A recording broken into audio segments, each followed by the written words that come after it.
rasa sesak di dada. Imanku berkata, Tuhanku yang pegang kuasa, Dia selalu bekerja. Meski mataku tak melihat,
kuasa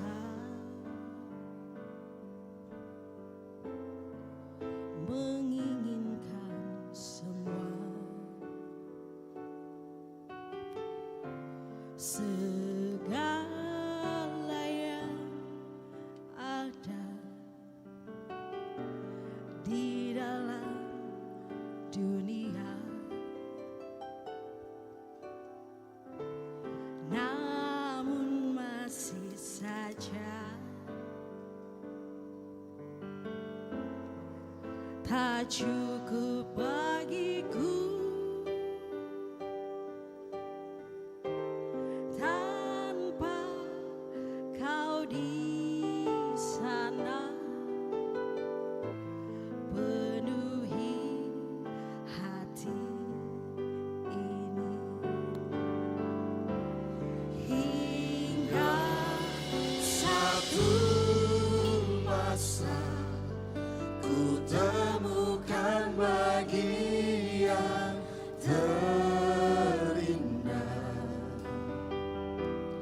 kasih-Mu menyapa, mengisi kesunyian hidupku. Kau yang menopangku, oh Yesusku, memberi arti hidupku. Ku sadari kau bagian yang terindah. Hingga satu masa ku temukan bagian terindah, kasih-Mu menyapa, mengisi kesunyian hidupku. Kau yang menopangku, oh Yesusku, memberi arti hidupku. Ku sadari kau bagian yang terindah. Kau bagian yang terindah. Kau bagian yang terindah.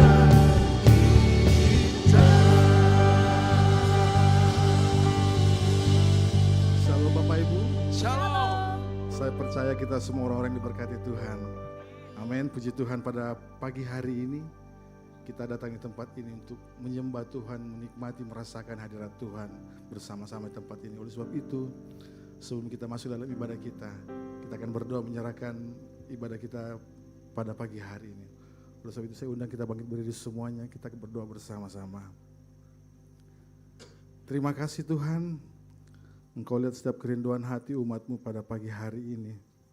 Datang menghampiri tahta hadirat-Mu, mau menikmati Tuhan, kebaikan-Mu, kasih-Mu Tuhan. Yang memberi Tuhan persembahan yang terbaik yang bisa kami berikan pada pagi hari ini. Melalui setiap pujian kami, penyembahan kami. Biar semuanya itu bagaikan dupa yang naik berbau harum di hadapan Tuhan. Menyenangkan hati Tuhan. Dan kami percaya lawatan Tuhan turun ke tempat ini, melawat kami, memulihkan kami, memberkati kami semua yang hadir pada pagi hari ini, maupun yang ada dalam siaran online kami ya Bapa. Terima kasih Allah Roh Kudus, bekerjalah Tuhan di tempat ini, melawat kami. Di dalam nama Yesus kami yang rindu, umat-Mu pada pagi hari ini. Sama-sama kita katakan amin. Silakan Bapak Ibu duduk kembali. Puji Tuhan.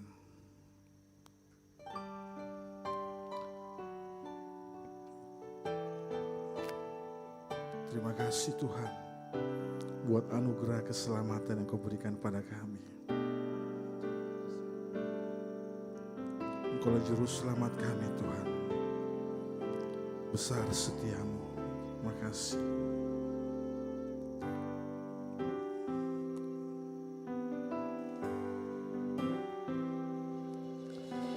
Walau ku harus berjalan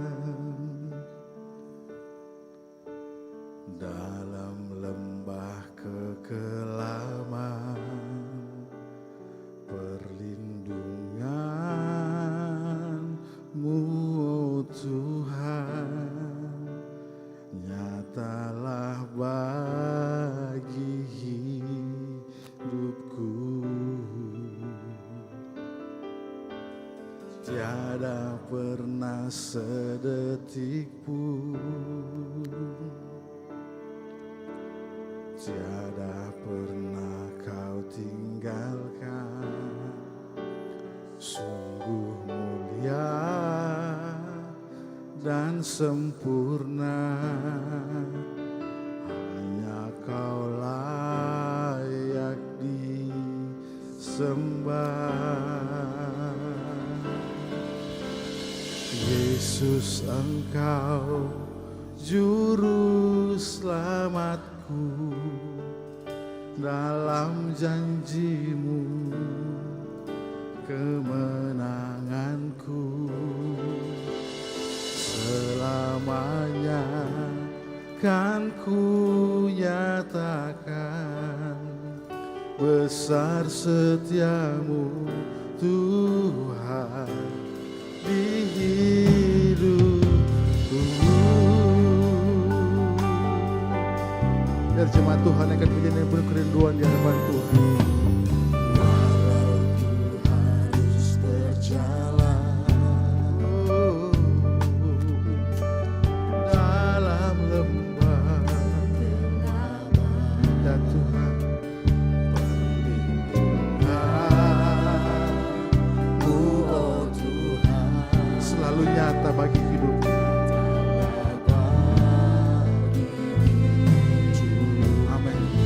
Tiada pernah, tiada pernah sedetik pun, tiada pernah Kau tinggalkan. Oh, dan sempurna, hanya Kau layak disembah. Yesus Tuhan, Yesus Engkau juru selamatku, amin, dalam janji-Mu kemenanganku. Selamanya kan ku nyatakan besar setiamu Tuhan di hidupku. Yesus Engkau juru selamat, amin, dalam janji-Mu kemenanganku. Selamanya, oh Yesus, besar setiamu Tuhan di hidupku. Sungguh besar setiamu Tuhan dalam hidup kami, tak habis-habisnya rahmat-Mu, selalu baru tiap hari. Terima kasih Tuhan buat anugerah-Mu Tuhan. Yesus Tuhan, besar. Yesus Engkau juru selamatku, dalam janji-Mu kemenanganku. Selamanya kan ku nyatakan besar setiamu Tuhan di hidupku.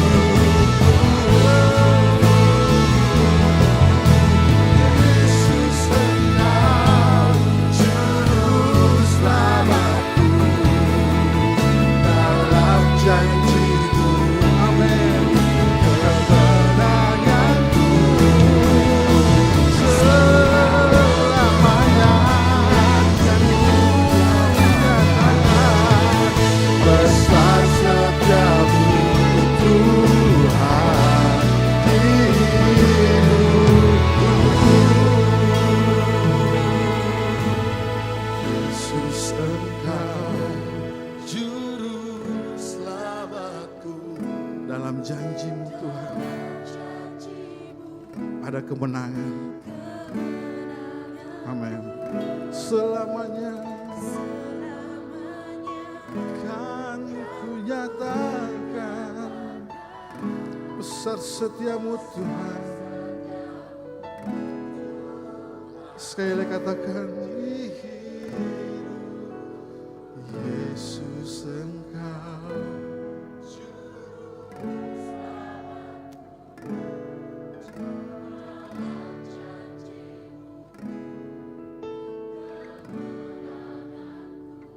Selamanya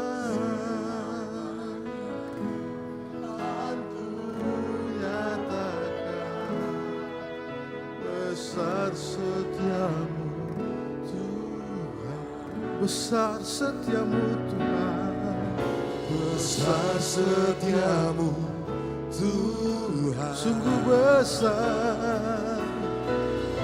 besar setiamu Tuhan di hidupku.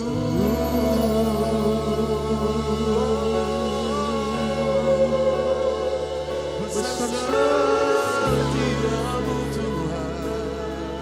Haleluya. Muliakan-Mu, Kau juru selamatku, kami tinggikan, janji kami muliakan.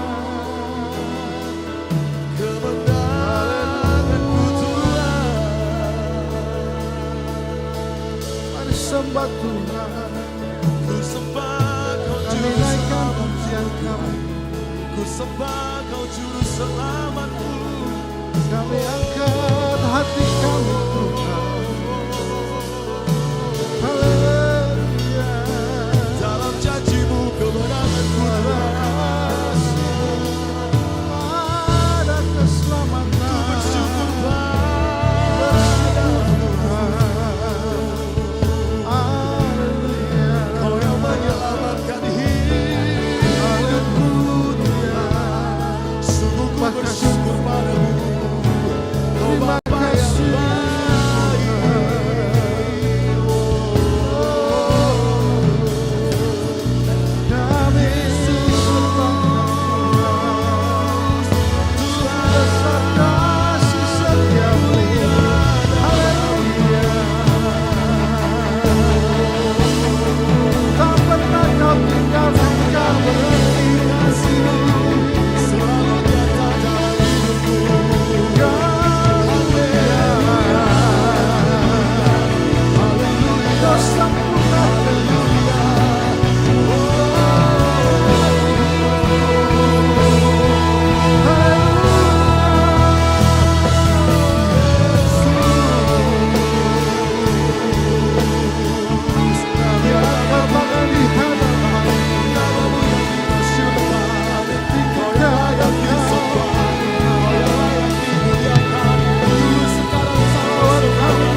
menggantikan nyawa kami. Ya Tuhan.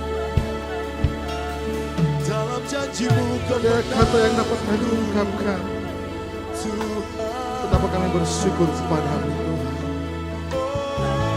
Terima kasih Tuhan Yesus. Tiada Allah yang sepertimu, tiada Allah yang sepertimu mengasihiku. Kau rela mati bagi kami Tuhan. Sebagai bukti kasih-Mu pada kami Tuhan Yesus. Kau beri hati kami, hidup kami Tuhan kepada-Mu Tuhan. Menyenangkan hati Tuhan Yesus. Terima kasih Tuhan.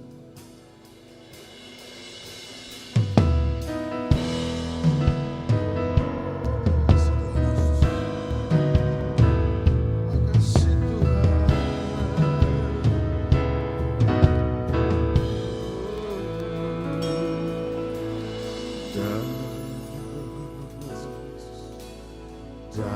Darah-Mu dicurahkan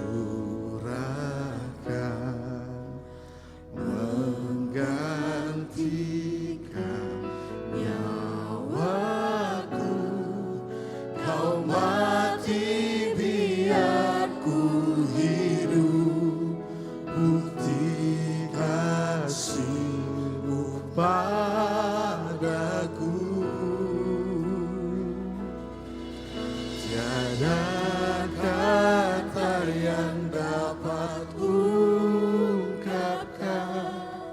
betapa ku bersyukur Tuhan. Kau layakkanku Tuhan. Kau layakkanku untuk terima anugerah kasih dan keselamatan. Terima kasih Tuhan. Saya undang bangkit berdiri semuanya. Kita bangkit berdiri di hadapan Tuhan. Terima kasih Tuhan. Mari kita nyatakan saat ini pada Tuhan. Darah-Mu dicurahkan menggantikan nyawaku. Kau mati biar ku hidup, bukti kasih-Mu padaku. Tiada kata yang dapat ungkapkan. Amin. Betapa kami bersyukur Tuhan. Oh, Kau layakkanku, layakkanku untuk terima anugerah kasih dan keselamatan. Terima kasih Tuhan. Tiada kata yang dapat. Amin. Betapa kami bersyukur karena Tuhan. Bersyukur Tuhan. Karena layakkanku untuk terima anugerah kasih dan keselamatan. Terima kasih Tuhan. Kasih Tuhan buat keselamatan-Mu.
keselamatan yang kau berikan bagi setiap kami Bapa. Pada pagi hari ini Tuhan kami rindu lebih lagi menaikkan pujian kami, sorak kemenangan kami. Karena Tuhan Yesus bangkit untuk menyelamatkan kehidupan kami. Di dalam nama Tuhan Yesus Kristus, jemaat Tuhan yang siap bersorak bersuka cita bagi nama Tuhan. Dengan saya sama-sama kita katakan, amin. Sekarang kita sorak-sorak yang paling dahsyat bagi nama Tuhan kita, come on. Engkau Allah yang dahsyat, Engkau membuktikan, Engkau hidup, Engkau menyelamatkan setiap kami. Kami terima kemenangan yang Kau sediakan bagi kami Tuhan Yesus. Let's go. Mari jemaat Tuhan, dengan segenap hati kita mau rayakan kemenangan yang Tuhan sediakan bagi kita.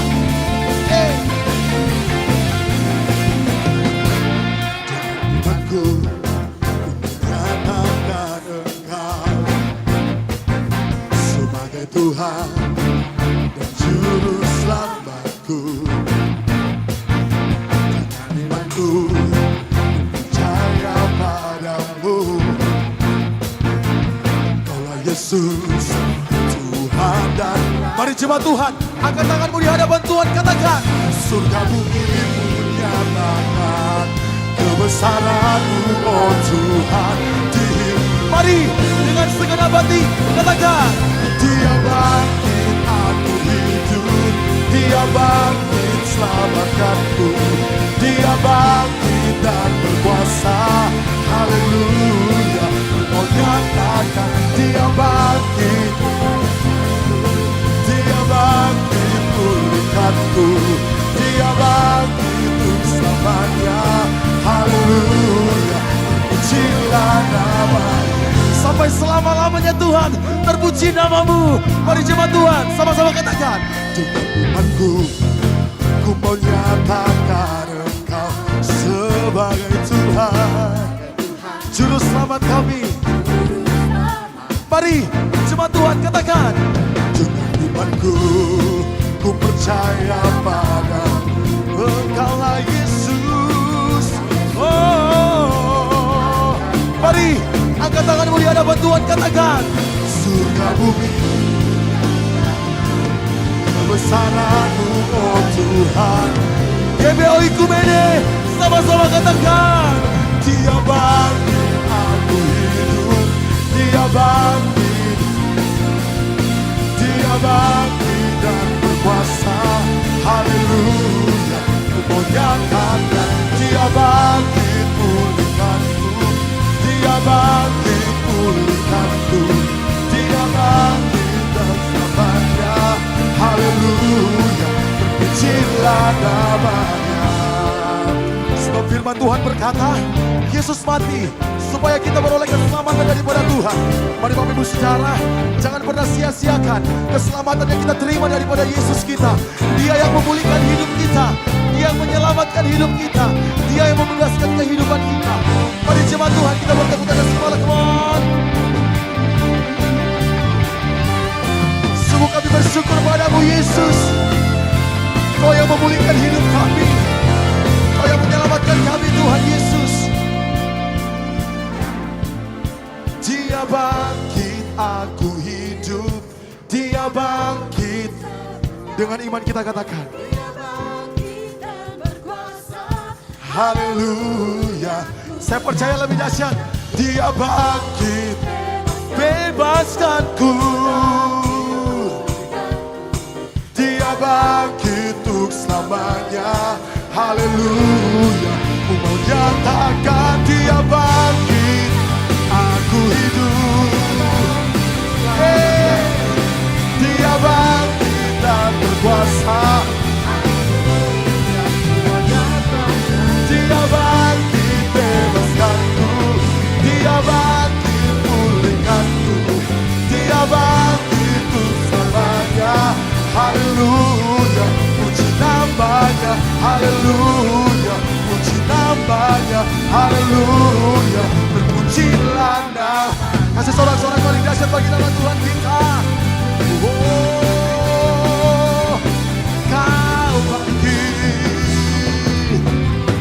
Yang percaya Tuhan kita bangkit, sorakan haleluya. Kemenangan sudah kita terima dalam kehidupan kita, amin. Mari Bapak Ibu Saudara boleh lihat samping kiri kanan, berikan dan senyuman terbaik. Katakan, Tuhan kita bangkit. Tuhan kita bangkit. Mari dengan segenap hati, lebih lagi kita menaikkan pujian kita yang terbaik bagi nama Tuhan kita. Come on.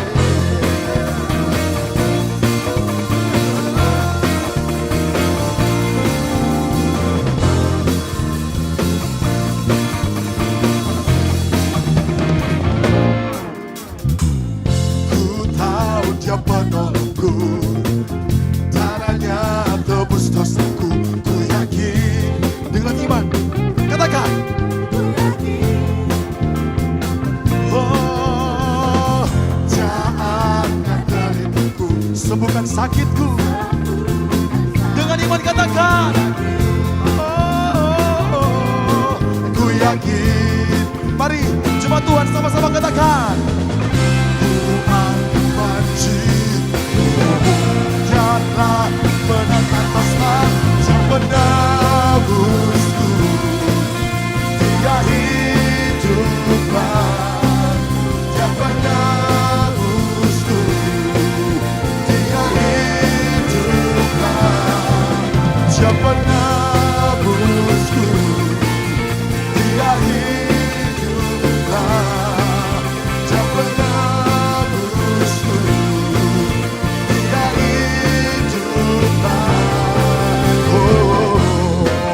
Kau yang menyembuhkan sakit kami Tuhan Yesus. Mari sama-sama katakan. Ku tahu Dia penolongku, darahnya. Dengan iman katakan. Ku yakin.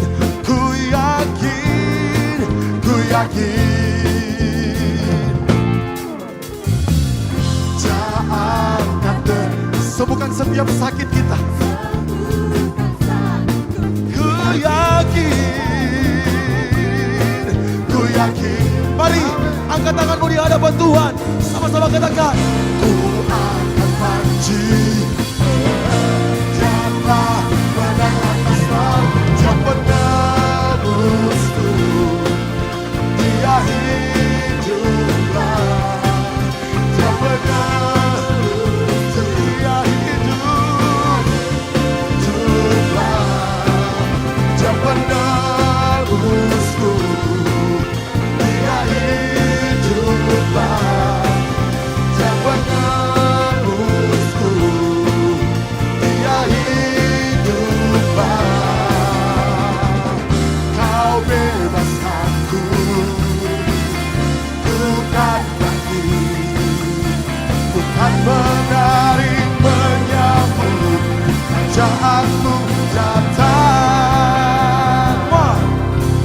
Dia penebusku. Mari jemaat Tuhan, naikkan rasa syukurmu di hadapan Tuhan. Katakan. Sebab hanya Tuhan yang menebus hidup kita. Dia saya percaya boleh lebih dahsyat lagi daripada ini. Come on. Dia penebus. Dia hiduplah. Dia penebus. Sungguh Kau yang menebus kami Tuhan. Hiduplah. Dia penebusku. Dia hidup. Kau hidup Tuhan. Dia penebusku. Dia hidup. Satu kali lagi katakan. Dia penebusku. Dia penebusku. Dia hiduplah. Dia penebusku. Dia hiduplah. Kasih sorak-sorak paling dahsyat bagi Yesus kita. Haleluya. Dia penebusku. Dia hiduplah. Dia penebusku. Dia hidup. Biar jemaat Tuhan sendiri katakan. Dia penebusku. Dia hidup. Sungguh Kau Allah yang hidup bagi kami. Dia penebusku. Dia hidup. Jemaat Tuhan sendiri katakan. Dia penebus.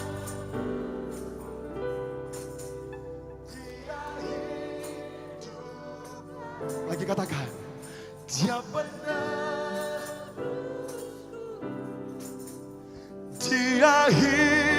hiduplah. Kasih tepuk tangan paling dahsyat bagi Yesus kita. Haleluya.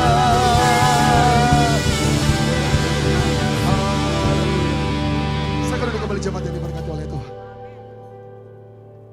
Tiba saatnya kita akan mendengarkan pembacaan katekismus. Kepada yang melayani dipersilakan.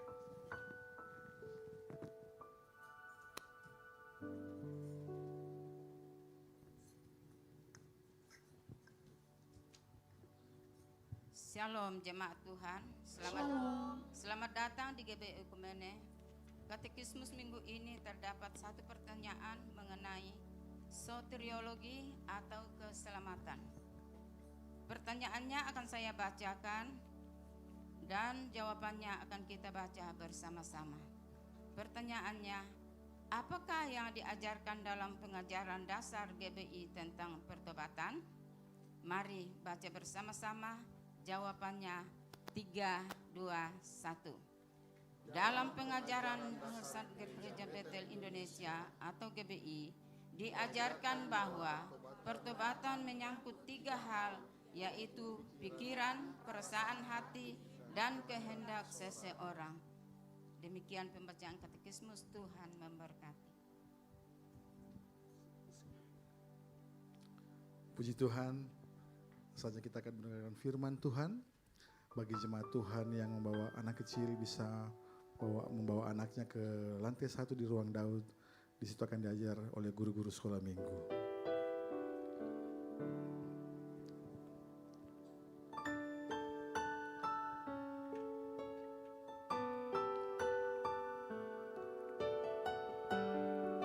Terima kasih Tuhan.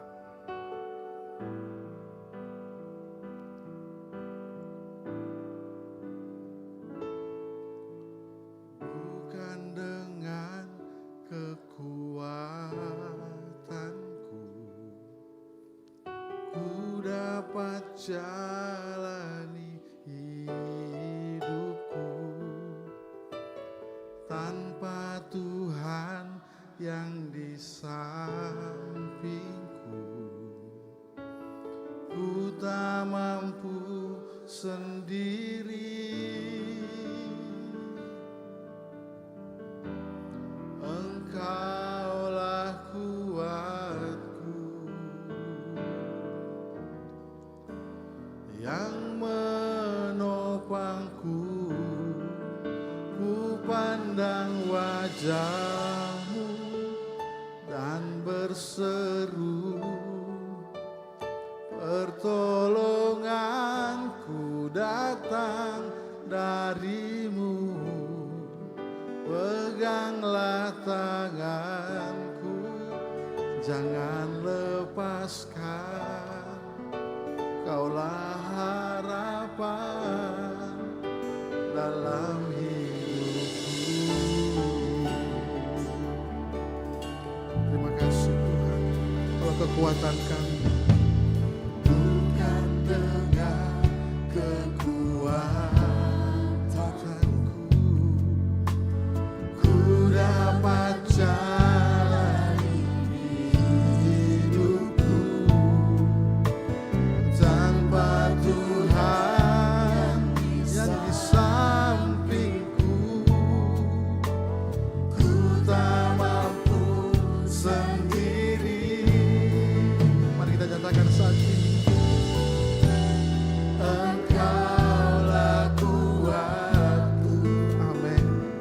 Yang menopangkan Tuhan, yang menopangku, ku pandang wajah-Mu dan berseru, amin, pertolonganku datang dari-Mu, amin, peganglah tanganku, jangan lepaskan. Kaulah harapan dalam hidupku. Coba kita bagi berdiri semuanya. Ku pandang wajah-Mu dan berseru, pertolonganku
kehadiran-Mu dalam hidup kami.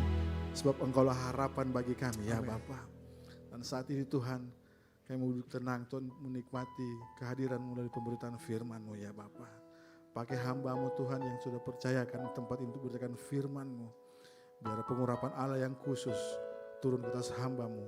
Sehingga setiap kata-kata yang keluar dari bibir mulut hamba-Mu Tuhan merupakan berasal dari Tuhan sendiri untuk kami jemaat-Mu di tempat ini ya Bapa. Terpujilah nama-Mu Tuhan dalam menjadi doa kami Tuhan. Dan kami siap untuk mendengarkan firman-Mu. Sama-sama kita katakan amin. Puji Tuhan. Silakan duduk Bapak Ibu kembali.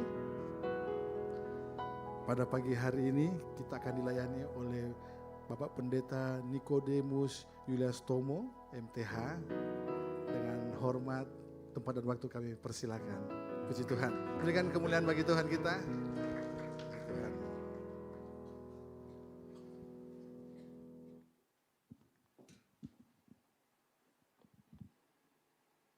Shalom Bapak Ibu Saudara yang kasih dalam Tuhan.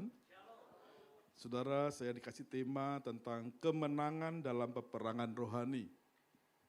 Saudara, seringkali kalau kita berbicara tentang peperangan rohani, maka pikiran kita, saudara, selalu tertuju pada pengusiran setan, ya, pelepasan, atau fenomena supranatural lain di luar diri kita, saudara. Itu tidak salah, karena Rasul Paulus juga di dalam Efesus pasal 6 ayat 12 mengatakan bahwa mengingatkan kita bahwa musuh kita bukan terdiri dari darah dan daging, melainkan penguasa di udara. Namun perlu kita ketahui bahwa iblis adalah bapa penipu. Betul saudara? Dia adalah bapa penipu.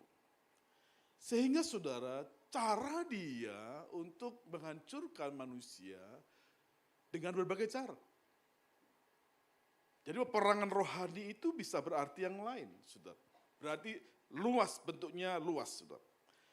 Nah, hari ini kita belajar, saudara, tentang kebenaran firman Tuhan. Bagaimana kita melawan iblis dalam peperangan rohani, bukan di luar diri kita. Karena, saudara, di zaman modern ini, iblis tidak lagi datang dengan muka yang seram, seperti hantu gitu, saudara ya. Zaman-zaman dulu kuntilanak dan sebagainya. Dan juga bukan hanya soal kerasukan setan, tetapi saudara, iblis juga bekerja dalam diri kita lewat pintu belakang di dalam hidup kita, yaitu melalui celah manusia batiniah kita yang terluka. Iblis bisa bekerja dalam diri manusia melalui celah manusia, yaitu manusia yang batiniahnya itu terluka. Peperangan rohani yang sengit, yang dahsyat saat ini justru seringkali terjadi di dalam hati, di dalam pikiran, memori, pola hidup kita, saudara, yang akan muncul dalam pola hidup kita. Ada 5 kebenaran tentang peperangan rohani ini, saudara, yang akan saya bahas pada pagi hari ini. Next. Kita lihat, saudara, peperangan rohani. Yang pertama, memahami medan pertempuran, yaitu pikiran dan hati, nutrisi rohani, luka masa kecil, lalu membangun pijakan, luka yang tidak terlihat, pemulihan batin. Ini 5 hal yang bisa saya sampaikan kepada saudara. Kita akan bahas satu persatu. Peperangan rohani, saudara, yang pertama adalah memahami medan pertempuran, yaitu pikiran dan hati kita di dalam manusia batiniah kita. Dalam Efesus pasal 6 ayat 12 dikatakan, karena perjuangan kita bukanlah melawan darah dan daging, tetapi melawan pemerintah-pemerintah, melawan penguasa-penguasa, melawan penghulu-penghulu dunia yang gelap ini, melawan roh-roh jahat di udara. Nah saudara, Alkitab menegaskan bahwa perjuangan kita bukan melawan darah dan daging, melawan iblis saudara, tetapi melawan penguasa-penguasa di udara, yaitu kuasa kegelapan. Namun penting bagi kita untuk menyadari bahwa medan pertempurannya yang utama di sini, saudara, berbicara tentang peperangan rohani terjadi dalam hati, pikiran, saudara. Bagaimana iblis bekerja dalam diri kita melalui celah-celah luka batin yang kita alami atau manusia alami. Di mana saudara, iblis memakai tipu muslihat, memberikan kebohongan dan memutarbalikkan kebenaran dalam diri seseorang untuk menghancurkan seseorang. Seperti saudara ketahui, manusia terdiri dari tubuh, jiwa, dan roh. Dalam jiwa itu ada pikiran, saudara, ada kehendak dan emosi. Disinilah pertempurannya, yaitu dalam jiwa dan roh ini. Kalau saudara tahu bendi, generasi yang lama tahu bendi, ini orang bilang apa ya? Dokar, orang Jawa bilang dokar. Bendi itu kereta, ya, kuda dan ada rodanya gitu saudara ya. Nah, kekuatan dari bendi itu, dokar itu saudara, terletak dari kuda dan roda. Nah, rodanya sendiri ada yang disebut dengan asnya. Kalau asnya nggak kuat, as dari roda itu nggak kuat saudara, maka dia tidak akan berjalan lebih jauh. Meskipun kudanya juga kuat, akan kesulitan. Demikian juga saudara, ibarat as dari roda bendi atau dokar itu, kalau jiwa seseorang, roh seseorang bermasalah, maka perjalanan hidup orang itu juga bermasalah. Betul saudara? Perjalanan hidup orang itu juga bermasalah. Next, kita lihat poin kedua. Poin kedua kita lihat, nutrisi rohani dan luka masa kecil. Saudara, bayi supaya bisa tumbuh sehat secara jasmani, maka dia harus diberi asupan yang bergizi. Betul? Kalau mulai bayi diberi asupan yang bergizi, susunya mencukupi, saudara, dan makanan lain mencukupi, saudara, maka dia akan tumbuh fisiknya itu normal. Saudara, dia akan berkembang normal, mentalnya juga normal. Pasti fisiknya normal. Kalau kekurangan gizi, saudara, maka dia akan kerdil, kurus, dan sebagainya. Banyak problem, sering sakit-sakitan. Itu tubuh jasmani. Bagaimana dengan tubuh rohani? Bagaimana jiwa, saudara? Jiwa juga memerlukan asupan bergizi. Apa asupan bergizi dari jiwa? Kasih sayang, kehangatan orang tua, dan kebenaran-kebenaran yang dia terima. Kalau saudara, meskipun saudara orang yang punya uang, memberikan banyak makanan bergizi secara jasmani, tapi saudara kurang memberikan kasih sayang kepada anak yang mulai sejak dini, saudara tidak memberikan kehangatan, maka anak itu akan tumbuh dengan banyak luka-luka, banyak problem yang terjadi. Kalau saudara perhatikan, saudara, kita itu seperti, manusia itu seperti gunung es ini, saudara. Permukaannya di atasnya 10%, yang 90% tidak kelihatan. Coba dibuka lebih lanjut. Nah, seperti gunung es ini, saudara ya. Perilaku kita di luar ini 10%, di atas 10%, ini 90%. Kalau ada gunung es misalnya itu ya, di lautan ada gunung, saudara ya, kan kelihatan itu permukaannya. Tapi itu hanya 10%, saudara. Yang tidak kelihatan itu 90% di bawah. Justru yang menentukan kekuatan itu bukan di atasnya, tapi di dalamnya itu. Nah, kehidupan manusia juga seperti itu, saudara. Kita hanya melihat reaksi perilaku orang. Dia pemarah, suka menghakimi, kecanduan, sikap perfeksionis, saudara.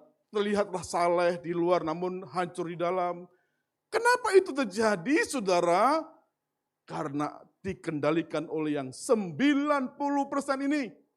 Permukaan apa yang saudara lakukan, perilaku saudara itu adalah 10%.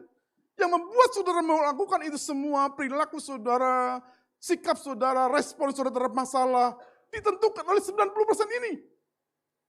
Dan ini disebabkan oleh apa, saudara? Pola asuh keluarga. Kalau keluarga itu penuh dengan kasih sayang, saudara. Kalau dia prestasi, anaknya prestasi, dipuji. Kalau anaknya belum prestasi, ayo nak maju lagi, jangan putus asa. Tapi kalau saudara hari-hari bilang, dongo ko, dasar bodoh ko, luka-luka batin. Dia memiliki jiwa yang disfungsional. Penuh dengan kemarahan. Luka masa kecil, penolakan, perasaan tidak berharga atau pengabaian oleh figur otoritas. Kenapa bayi itu kalau digendong mamanya itu, meskipun dia nangis, digendong dia diam. Secara psikologis dia mendapatkan kehangatan. Ketika dia mendapat kehangatan, dia rasa aman. Dia rasa tenang, lalu diam. Kalau anak mulai kecil nggak pernah digendong, saudara, nggak pernah kehangatan, maka dia akan tumbuh mengalami disfungsional. Rasa tidak aman itu ada. Hati-hati saudara, kalau sebelum saudara bercerai secara teologi pasti salah. Tapi ada dampak yang lain. Anak-anak yang dipelihara, tanda kutip kurang baik ya. Atau anak-anak yang tidak punya ayah mulai kecil. Figur ayah yang tidak ada, pasti banyak problem. Anak-anak yang punya papa tapi gak ada anak, pasti punya problem. Tidak bisa saudara seseorang itu tidak mengalami keutuhan kalau kekurangan di antara keduanya. Dan masalah-masalah yang lain saudara. Kalau masa kecil penuh penolakan, perasaan tidak berharga atau pengabaian oleh figur otoritas orang tua, itu membentuk kepribadian seseorang. Pengalaman menyakitkan yang dikubur dan tidak pernah dibawa kepada Kristus, saudara, ini yang akan membentuk seseorang loh. Ini sebenarnya yang keluar, reaksi keluar. Kalau ada jemaat suka kritik, kata-katanya pedas, saudara suka nyinyir. Saudara, saya punya jemaat seperti itu. Di sini tidak ada. Apa nggak ada yang ngaku? Sorry, saudara. Kalau dulu kita membenci orang seperti itu. Kita nggak suka sama orang itu. Tapi sekarang saya punya penilaian lain. Kasihan orang seperti itu. Karena dia punya problem psikis masa lalu. Sehingga dia hanya bisa begitu. Perlu dilayani orang seperti itu. Yang tampak itu saudara, itu dipengaruhi oleh yang dalam. Next berikutnya, kita lihat. Nah saudara, poin 3, bagaimana iblis membangun pijakan. Iblis tidak bisa menghancurkan fondasi kecil kita, kecuali kita memberinya ruang. Celah sekecil apapun pada emosi kita yang tidak dipulihkan, akan digunakan sebagai topos, bahasa Ibrani atau Yunani itu saudara. Pijakan untuk mengambil alih. Dalam Efesus katakan, janganlah beri kesempatan pijakan kepada iblis. Iblis tidak menghancurkan saudara dengan fisik kita, melalui fisik, tapi melalui celah pada gunung es, yaitu di dalam. Next, kita lihat lebih jauh. Akar utama pijakan iblis, celah yang ada, kemarahan yang dipendam. Karena seringkali masa kecil, saudara waktu kecil sering ditolak, dimarahin, saudara sering dikritik, seringkali katakan bodoh, dia nggak bisa melawan sama orang tua.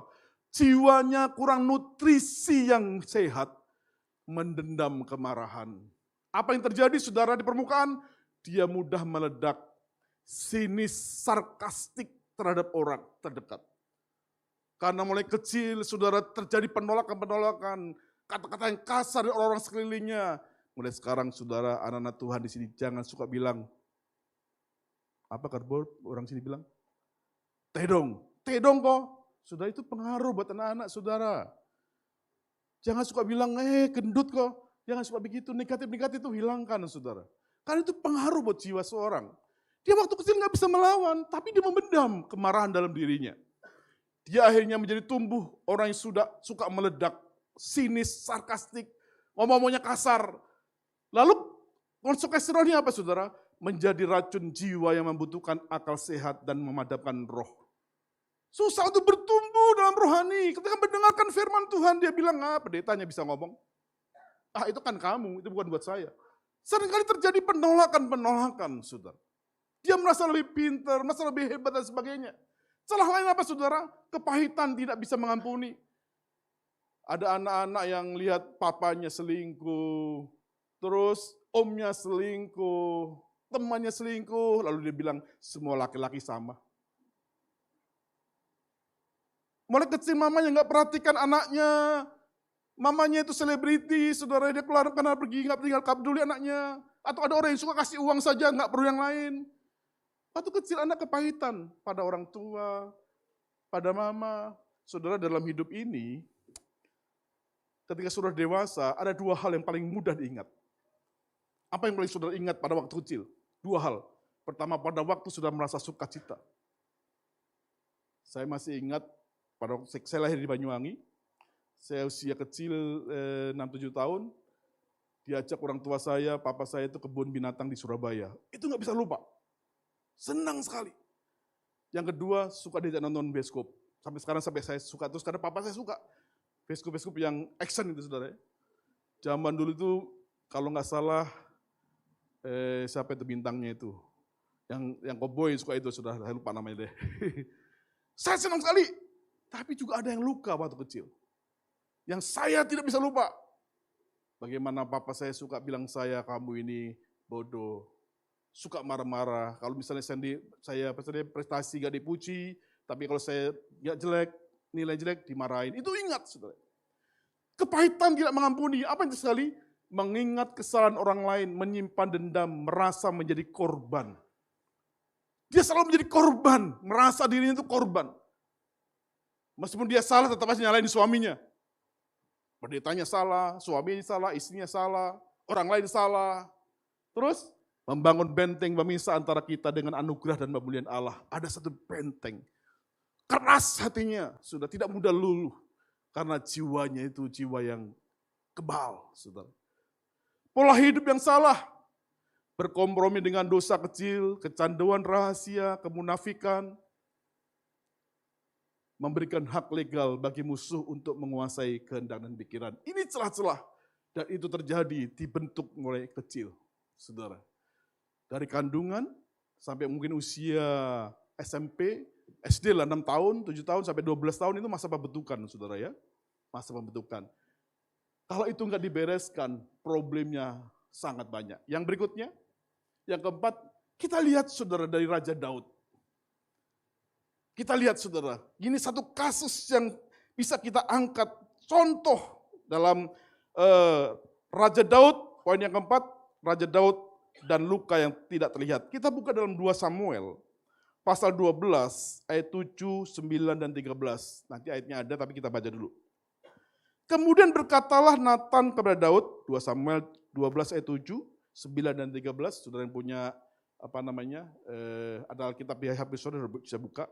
Kemudian berkatalah Nathan kepada Daud, engkaulah orang itu, beginilah firman Allah, firman Tuhan Allah Israel, akulah yang mengurapi engkau menjadi raja atas Israel, dan akulah yang melepaskan engkau dari tangan Saul. Mengapa engkau menghina Tuhan dengan melakukan apa yang jahat di matanya? Uria orang Het itu kau biarkan ditewaskan dengan pedang. Istrinya kau ambil menjadi istrimu.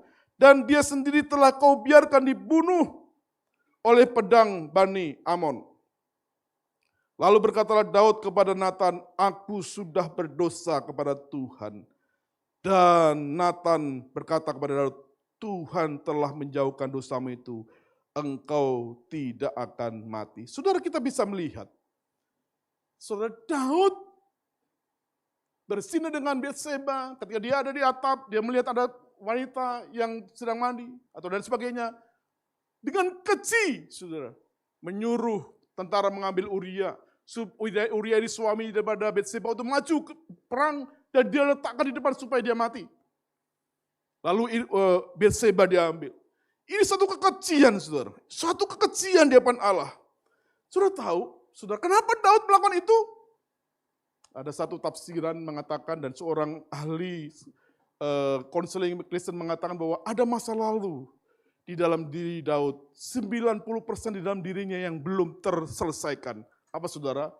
Pada waktu Samuel datang ke orang tuanya Isai, saudara, dia ingin mengurapi di antara mereka. Ada 7 saudaranya, semuanya tidak diurapi. Meskipun bodinya bagus-bagus, perwakannya bagus-bagus. Tapi Samuel berkata, apakah ada satu orang di antara ada yang lain? Apakah masih ada yang lain? Orang tuanya berkata, masih ada satu. Dia ada di kebun, dia ada di ladang, sedang mengembalakan domba.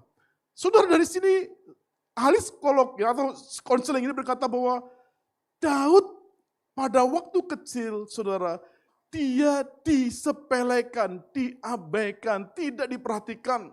Saudara, dibanding saudara-saudara yang lain. Dengan kata lain, dia ini saudara tidak dianggap oleh orang tuanya.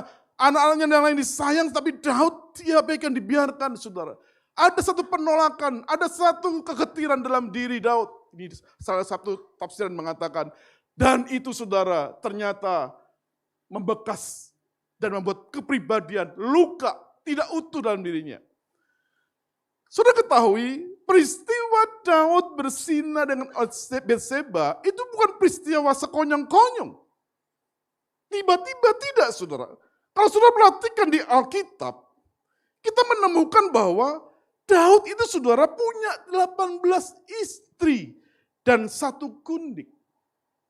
Sebenarnya dia punya 18 istri dan 1 gundik. Gundiknya gak disebutkan. 18 istri dan gundik-gundik. Dengan kata dia tidak puas, saudara.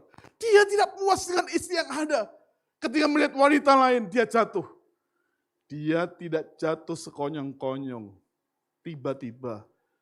Tetapi ada problem dalam diri Daud, saudara. Alkitab katakan wanita, laki-laki meninggalkan orang tuanya, lalu bersatu. Pernikahan itu orang Kristen adalah pernikahan monogami. Kalau dalam PL ada pernikahan tidak monogami, polygami, itu melawan Allah. Ada konsekuensinya. Dan ada masalahnya. Di dalam diri Daud, saudara. Dia tidak tiba-tiba jatuh dalam perzinahan. Ini menjadi pola hidup yang salah. Pola hidup yang tidak wajar. Salah satu yang kita bahas tadi, akar celah dari iblis adalah pola hidupnya yang tidak wajar.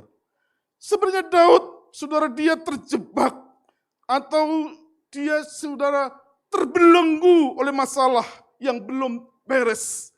Bagaimana kedagingannya mengontrol, mengendalikan pikirannya, saudara. Dia tidak sadar bahwa itu dosa, sampai ditegur oleh Nabi Nathan. Hati-hati, saudara. Kalau saudara mulai punya pola hidup yang negatif, berulang-ulang, pola itu berulang-ulang, something wrong. Nanti saya akan bersaksi tentang hal ini. Saya akan bersaksi di poin kelima, kita bahas selanjutnya. Daud dikatakan bahwa orang yang diurapi, Alkitab katakan, betul? Betul? Orang yang diurapi, raja yang hebat, saudara, panglima hebat, orang yang diurapi.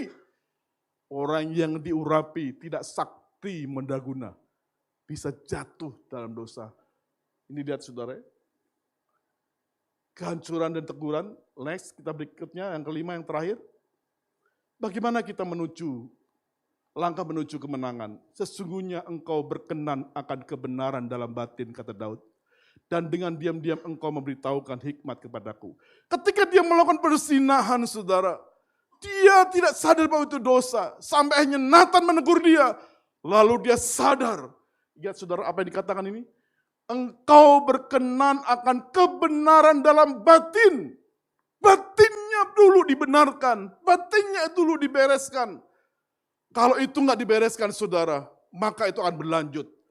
Lalu katakan dalam pasal yang 51 ayat 9 dan 12, bersihkanlah aku daripada dosaku dengan hisop. Saudara tahu hisop? Hisop itu biasa dipakai orang Katolik ya, lembaran daun atau pohon kecil yang dipakai untuk, kalau zaman dulu PL itu dikasih minyak untuk percik, ya, percik gedung atau apa begitu. Itu sebenarnya lambang penyucian. Tanaman itu dikasih minyak untuk percik atau air dipercik untuk mengusir setan, untuk meneguhkan seorang. Itu hisop, saudara. Gambar penyucian. Bersihkanlah aku daripada dosaku dengan hisop, maka aku akan menjadi tahir. Menjadi tahir itu, saudara, menjadi suci. Jadikanlah hatiku tahir, ya Allah, dan perbaharulah batinku dengan roh yang teguh. Persoalannya, saudara, bukan sederhana yang terjadi dalam diri Daud. Sampai akhirnya Daud menyadari ini bukan soal praktis, bahwa saya menginginkan sesuatu, dengan kekuasaanku saya bisa mengambil istri orang. Tidak persoalan praktis, itu persoalan batiniah. Daud tahu itu persoalan batiniahnya perlu diselesaikan. Dia katakan, oh Tuhan, puji Tuhan, Engkau memberikan kepadaku kebenaran dalam batin. Ada masalah dalam batinku, sehingga biarlah Engkau tahirkan aku. Jadikan hatiku tahir, Allah. Perbaharuilah batinku dengan roh yang teguh. Bukan persoalan biasa. Saudara, saya punya persoalan yang berulang-ulang terjadi, sepertinya sepele. Tapi itu mengganggu, akhirnya betul-betul mengganggu pelayanan, betul-betul mengganggu keluarga saya, betul-betul mengganggu anak saya. Kalau saya tidak sadar, saudara, maka saya akan terus menjadi batu sandungan. Ada persoalan yang beruntun. Berapa waktu lalu, saudara ya, istri saya itu bilang begini, ya namanya istri pasti tahu kelemahan masalah suaminya ya. Istri saya bilang, kenapa kalau kau sudah ada masalah dalam kondisi yang capek, kalau marah itu marahnya itu sadis. Marahnya itu marah yang tidak normal. Contoh saudara, saya bisa bilang pada anak saya, Peter, kau bukan anak saya, mulai sekarang kau bukan anak saya. Saya bisa bilang pada anak saya yang perempuan, pergi dari rumah ini, jangan kembali lagi. Saya bilang sama istri saya, mulai sekarang kita cerai. Ini perkataan yang tidak normal, ini sadis, radikal. Istri saya bilang, mengapa kata-katamu seperti itu? Itu melukai anak-anakmu. Saudara, terus saya coba telusuri, ini pola yang salah. Saya mencoba berdiam diri, merenungkan, lalu saya telusuri saudara kembali dari usia saya sekarang, terus saya lihat ke belakang, masa lalu saya, ternyata itu beruntun saudara. Beruntun pada waktu saya berkeluarga, saya bisa dengan kata-kata yang kasar radikal pada istri dan anak saya. Pada waktu saya pacaran saudara, saya bisa turunkan istri saya itu di tengah jalan kalau saya marah. Saya pernah itu kan saya duduk sama di Petamburan, naik motor di depannya itu Gelora, Bung Karno, mau terus ke Selipi, saya tuh dia jengkel sama saya marah, turun kok di sini. Saya turunkan itu saudara. Saya telusurin lagi, pernah waktu SMA, saya mau lari dari rumah. Waktu saya ketua OSIS, saya banyak kegiatan, orang tua saya bilang, ngapain kamu acara-acara itu, gak berguna itu. Berhenti kok semuanya. Papa saya bilang begitu. Waduh ini gak sehat ini papa saya. Masa orang organisasi, orang senang, orang lain itu bangga nanya ketua OSIS, dia enggak. Dia gak mau tahu, saudara. Marah. Akhirnya sudah saya pukul itu lemari di rumah, saya gak berani pukul orang tua, atau menghormati orang tua, saya pukul lemari di rumah, lalu saya pergi. Pergi dari rumah saudara. Dan nggak jauh dari rumah saya itu ada stasiun kereta api. Saya mulai sore, saya tunggu jam setengah 10 malam kereta api itu akan jalan. Saya lihat kanan kiri, ada orang-orang, anak muda, saya tanya mau kemana Pak? Oh saya mau ke Lampung, mau ke Riau, mau berkebun, kerja di kelapa sawit. Saya bilang saya mau ikut. Pada waktu saya mau ikut saudara, lalu terpikir dalam pikiran saya, aduh kalau saya ikut mereka, saya nggak sekolah. Karena saya suka sekolah, saya suka belajar, nggak jadi. Sebelum itu saudara dalam pernikahan saya punya satu pengalaman juga, saya lupa, saya ingat. Suatu kali saya berantem sama istri saya, sudah nggak tahan. Saudara saya berantem keras sama istri saya, ini sudah hamba Tuhan, sudah pendeta di Makassar ini saudara. Sampai saya pergi dari rumah, waktu sore-sore saya pergi dari rumah, saya pergi langsung ke Bandara Hasanuddin, saudara. Dan saya di situ semalam suntuk. Saudara saya merenungkan, pokoknya pagi-pagi buta, jam pertama penerbangan keluar dari Makassar saya akan pergi. Saya nggak peduli apa itu pendeta, nggak peduli sama istri, nggak peduli yang lain. Ketika saya merenungkan itu malam-malam, yang kebayang apa saudara? Saya yang kebayang adalah anak-anak saya masih kecil.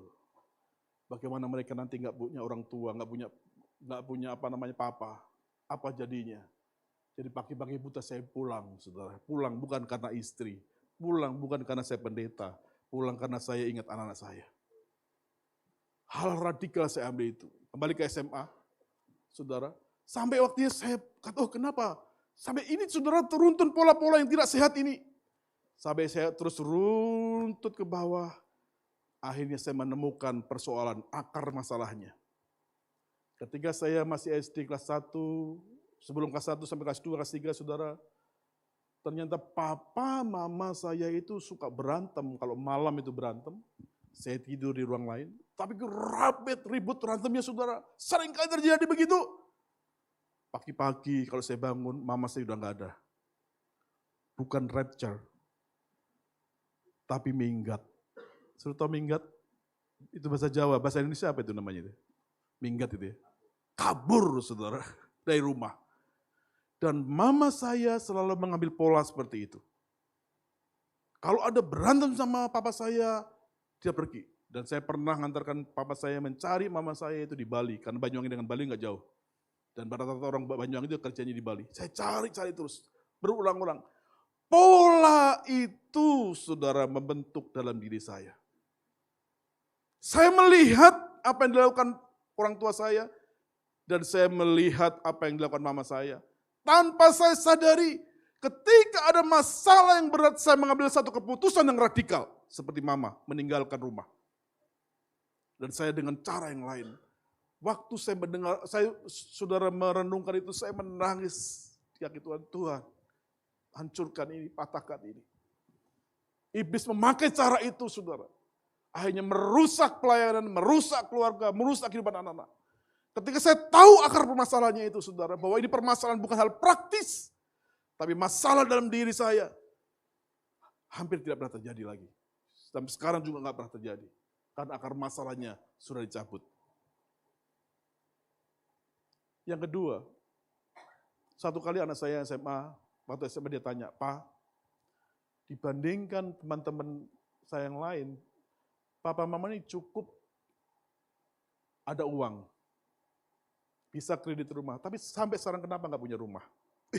Ini pertanyaan yang apa namanya? Pertanyaan yang nggak pernah saya pikirkan. Setelah kasus saya tadi radikal, ini saya juga renungkan, saya telusuri, oh ternyata papa mama saya itu, saudara, papa mama saya itu nggak pernah punya rumah, punya warisan dijual, kontrak sana, kontrak sini, kontrak sana, kontrak sini, pindah sana, pindah sini. Jadi saudara, ketika saya tumbuh jadi dewasa, nggak pernah terpikirkan untuk punya rumah. Sudah biasa itu kontrak itu. Tanpa saya rasain membentuk pikiran saya.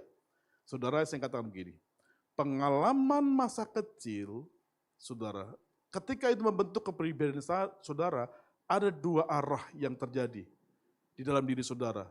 Dua arah yang saling bertolak belakang. Ada yang pada waktu kecilnya miskin, menderita, ketika dia dewasa dia berkata, aku harus kerja keras untuk mencari uang supaya aku tidak menderita. Itu ekstrim kiri. Tapi ekstrim kanannya, dia anggap menderita itu biasa. Pengalaman selalu begitu. Dan saya selalu belok ke kiri. Pengalaman paling negatif selalu belok ke kiri. Sampai hari saya kata, oh iya benar juga, kenapa saya nggak pernah kontrak rumah, nggak pernah punya rumah. Pernah saya punya usaha besar, tapi nggak ada kepikiran. Sampai juga gereja, saudara, satu kali kami kontrak ruko selama kurang lebih sudah berjalan berapa tahun, sampai terakhir mau kontrak lagi. Ada satu jemaat, cim yang sederhana, dia berkata begini, kenapa kamu kontrak-kontrak terus? Apa nggak lebih baik itu uang kontrakmu dipakai uang muka untuk beli tanah atau ruko? Oh iya, hal sederhana saudara, hal sederhana sekali. Hal sederhana sekali, tanpa terasa begitu. Kalau saudara waktu kecil di rumah, menyelesaikan masalah dengan pertengkaran, nanti anak-anak saudara tumbuh juga begitu. Studi mengatakan saudara bahwa kalau waktu kecil, saudara sering tempeleng dengan kekerasan pada anak, ketika dia dewasa, dia jauh lebih keras. Jauh lebih kasar. Ada persoalan-persoalan batiniah yang perlu diselesaikan. Kita sering kali hanya tahu dia pemarah. Kita hanya sering tahu dia ini orang suka sinis. Ada permasalahan dalam dirinya. Ada seorang pendeta, saudara, dalam satu konseling, sebelum konseling saudara, di pendeta dipakai Tuhan, tapi nggak pernah lepas dari perzinahan, seperti Daud. Kenapa seperti itu? Dia konseling, oh ternyata pada waktu kecil, papanya nggak terima dia, papanya pergi, dia abaikan. Dia sekolah Alkitab, pendetanya nggak pernah dia meskipun dia prestasi tapi dia disingkirkan, mengalami penolakan. Akhirnya ada kekosongan dalam dirinya dan dia dapatkan itu di seks. Saudara, akhirnya setelah diruntun, oh masalahmu begini, disadar, oh ini masalahnya. Ada orang-orang yang berkata bahwa saya ini tahu dosa, tapi saya nggak bisa lepas. Iblis memakai celah-celah seperti itu dengan cara yang sangat halus. Daud kurang apa saudara? Alkitab diurapi oleh Tuhan, dipakai oleh Tuhan. Dia jatuh dalam dosa. Bukan karena tiba-tiba akar masalahnya adalah masa lalunya yang belum dibereskan. Sudah kita lihat poin yang kelima yang terakhir. Langkah-langkah apa supaya kita bisa lepas dari masalah-masalah batiniah. supaya kita mengalahkan kuasa kegelapan dan juga menyadari diri kita. Yang pertama, kesadaran dan kejujuran. Kita tidak bisa mengalahkan musuh yang keberadaannya kita sangkal. Karena itu iblis pasti ada. Pemulihan dimulai saat kita berhenti menyalahkan keadaan. Dan mulai melihat ke dalam cermin, ke dalam diri kita dengan jujur. Apa sebenarnya yang mengendalikan Anda? Apa yang sedang mengendalikan saya? Datanglah kepada Tuhan tanpa pembelaan diri. Ketika saya menyadari akar masalah saya, sudah datang pada Tuhan, sudah saya menangis Tuhan. Sudah saya tidak menyalahkan orang tua, karena orang tua dengan keterbatasannya. Kita nggak bisa menyalahkan orang tua, karena dia memang orang tua maksudnya baik, tapi seringkali melakukan kesalahan sama kita. Karena orang tua kita nggak pendidikan seperti kita nggak bisa menyalahkan orang tua, saudara. Nggak perlu menyalahkan orang tua, karena penuh dengan keterbatasan. Yang ada sekarang adalah apa yang terjadi dalam diriku. Dan saya menangis, saudara, di depan Tuhan. Saya katakan, Tuhan, lepaskan, cabut masalah ini. Datanglah kepada Tuhan, akui di hadapannya. Seperti Daud tadi, saudara. Oh Tuhan, Kau memberikan kebenaran dalam batin. Kau menyadarkan keadaanku, tahirkanlah aku. Sucikanlah aku. Akui di hadapannya, Tuhan, ini adalah pola hidupku yang rusak. Aku dikendalikan oleh rasa minder, mudah tersinggung, atau kecanduan lain. Sadari, saudara, keberadaan saudara. Saya katakan, ketika seseorang menyadari kelemahannya, kekurangannya, itu satu anugerah. Bukan kelemahan. Kenapa, saudara? Dengan mengetahui kekurangan, dengan mengetahui kelemahan saudara, saudara bangkit untuk bisa berubah. Orang nggak bisa berubah kalau dia nggak menyadari kelemahan dan kekurangannya. Dia tidak akan bisa berubah kalau tidak menyadari kesalahannya.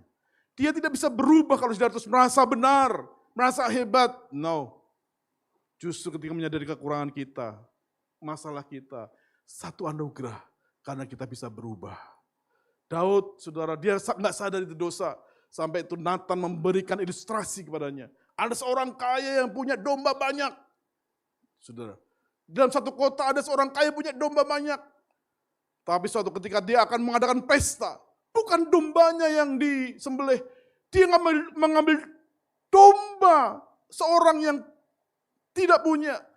Orang itu punya satu domba dan itu disayangi. Tapi dia ambil domba itu untuk dijadikan pesta oleh orang kaya itu. Ketika Daud mendengar begitu, betapa jahatnya itu orang kaya. Kenapa dia punya domba banyak, nggak ambil dombanya, tapi ngambil dari domba yang hanya dimiliki satu orang. Orang itu nggak punya apa-apa. Satu keluarga yang miskin punya satu domba, itu pun diambil. Betapa jahatnya, kejamnya orang kaya itu. Lalu Nathan berkata, itulah kamu. Itulah kamu. Kamu melakukan sesuatu yang keji di depan Allah. Ketika Daud sadar, oh salah. Aku telah melakukan satu kekejian di depan Allah. Kesadaran itu membuat Daud bisa berubah.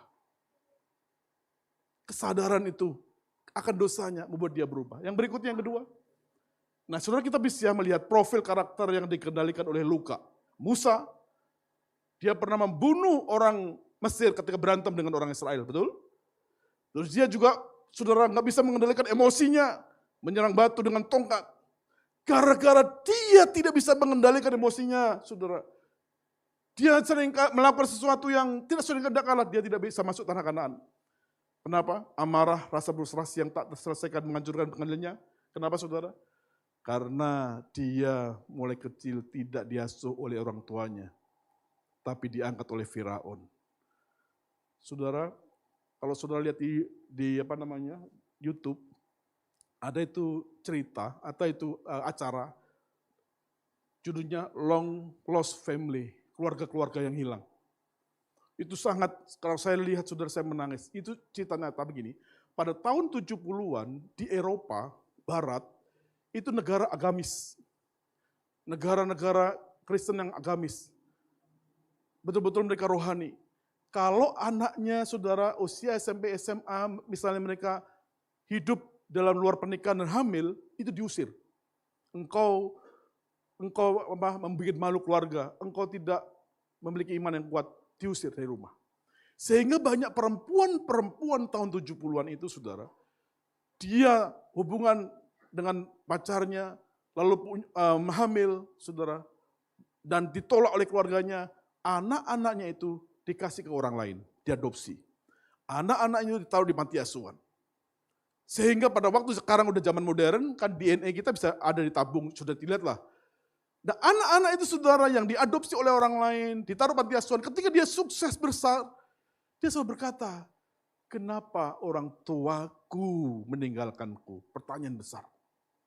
Ada lubang di dalam dirinya. Kenapa mamaku yang asli, papaku yang asli meninggalkanku? Selalu pertanyaan itu besar, saudara. Meskipun dia sudah bahagia, sukses, tapi pertanyaan itu besar, kenapa mereka meninggalkanku? Apakah mereka tidak suka? Itu pertanyaan besar.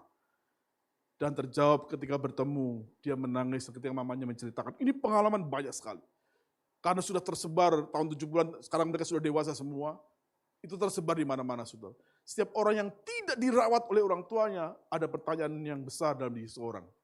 Dan itu juga menimbulkan amarah seperti Musa, saudara.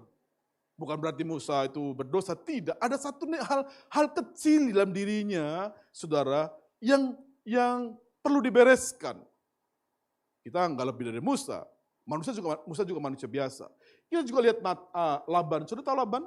Laban itu manipulatif dan eksplosif keluarga. Dia enggak puas. Saudara punya ini kambing, domba sudah banyak. Terus saja suka mengendalikan Yakub. Nanti kalau kamu sudah punya istri, punya anak saya, berapa tahun kamu nanti akan saya kasih lagi bagianmu. Terus diulur-ulur, saudara, manipulatif. Dia serakah, ketamakan, rasa tidak aman, iskur yang ditutupi dengan obsesi dengan harta. Ada permasalahan-permasalahan. Lanjut, berikutnya singkat. Langkah B, pertama datang pada Tuhan, buka pada Tuhan permasalahan saudara, isi hati saudara. Yang kedua, mentahirkan hati jiwa, mentahirkan healing. Membawa 90% gunung es itu ke dalam terang Kristus. Proses ini melibatkan pembersihan memori, pelepasan trauma, dan pembakaran kebohongan yang telah lama kita percayai. Temukan akar rasa sakit atau kepahitan. Lepaskan rasa sakit itu ke dalam tangan Yesus. Izinkan kebenaran firman Tuhan memformat ulang hati jiwa Anda. Saudara, orang-orang seperti ini belum tentu dilepaskan. Karena tidak secara langsung dirasuki oleh iblis. Orang-orang ini adalah masalah kejiwaan. Jiwa yang terluka ditumpangi oleh iblis. Saudara ngerti maksudnya? Orang-orang seperti ini selain didoakan juga perlu dikonseling. Dicari akar masalahnya apa. Sampai dia menyadari akar masalahnya, lalu datang kepada Tuhan untuk dilepaskan. Yang berikutnya saudara, langkah C, mengenakan senjata Allah. Ambillah seluruh perlengkapan senjata Allah, supaya kamu dapat mengadakan perlawanan pada hari yang jahat itu. Saudara, seringkali digambarkan begini kan? Perisai, ketopong, zirah, keadilan, ikat pinggang. Saudara, kita bisa lihat sedikit-sedikit. Perisai iman itu berbicara apa, saudara? Memadamkan panah api berupa ketakutan dan rasa malu di masa lalu. Dia dihantui oleh masa lalu. Ketopong keselamatan melindungi pikiran dari suara kegaduhan dan keraguan. Saudara, jangan lagi diisi, saudara, dengan pikiran-pikiran negatif terus-menerus. Saya ini sebagai gembala, punya jemaat seperti Pak Isra, 100 jemaat, 100 orang jemaat, 100 pikiran, betul? Dan dari 100 itu ada satu saja yang bermasalah, bikin pusing, betul? Betul nggak saudara? Nah, saya selalu kasih tahu istri saya begini. Kalau ada kamu ngomong sama jemaat itu mulai mengeluh ini kritik, itu sampah. Jangan dibawa ke saya. Saudara, kalau kamu terima, angin lalu saja, jangan dipikirkan. Kalau itu nggak benar, kalau itu kritik benar kita evaluasi. Tapi kalau nggak benar, suka menggerutu, terus saja. Karena saudara, kalau kita terus membawa sampah, diisi dengan hal negatif, apalagi saudara punya masa lalu yang buruk, itu akan berperburuk. Kadang kita sebagai pendeta perlu punya kulit badak. Orang ngomong mah anjing menggonggong kafilah berlalu. Muka tembok, ya sudahlah kalau kita benar ngapain?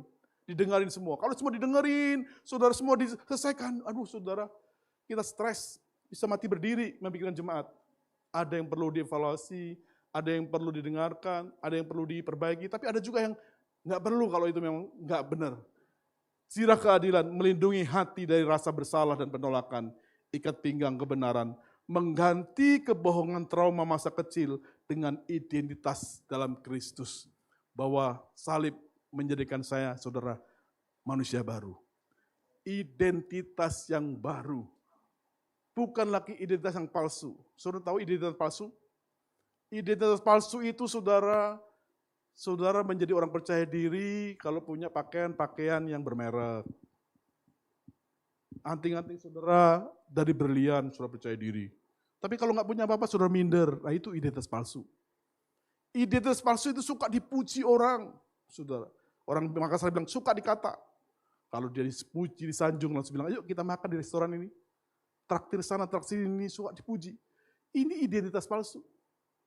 Identitas asli yang sejati, saudara, karena kita dibenarkan oleh Kristus. Karena kita benar oleh Kristus. Karena kita sudah ditebus, maka kita tidak lagi butuh pujian orang. Kita tetap percaya diri. Kalau pakaian kita sederhana, kita tetap percaya diri. Karena yang menjadi identitas kita, yang menjadi filter kita, yang menjadi cermin kita adalah Allah, bukan manusia. Amin saudara. Ada yang terakhir, kita lihat. Kesimpulan, kemenangan yang sesungguhnya. Kemenangan dalam peperangan rohani bukanlah sekadar meneriaki kegelapan di luar sana. Kemenangan sejati adalah pekerjaan sunyi dan berani dalam menghadapi luka tersembunyi kita. Ini bahasa Sunda. Yang betul adalah menata hati kita, mengizinkan Kristus menyembuhkan hati kita dan mengenakannya sebagai perisai iman. Kenali medan tempur pikiran, hati, selami gunung es masa lalu saudara apa? Tutup pijakan iblis, ampuni dan lepaskan. Jujur seperti Daud, hancurkan topeng, kenakan senjata Allah, berdiri teguh. Mari kita tundukkan kepala. Haleluya. Terima kasih Tuhan. Kita nyanyikan pujian sebelum firman tadi.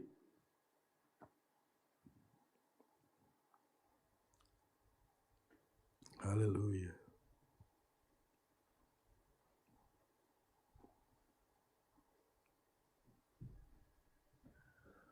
Terima kasih Tuhan.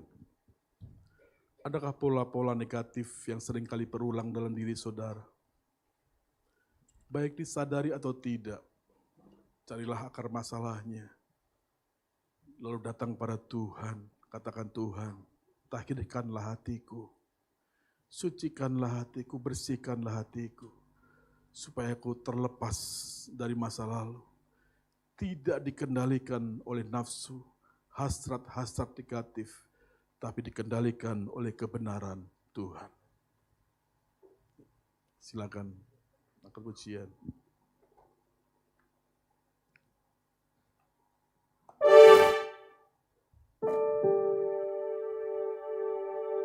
Haleluya.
Mari kita semua bangkit berdiri, kita nyanyikan ini dengan sungguh-sungguh. Haleluya. Bukan dengan kekuatanku ku dapat jalan di hidupku,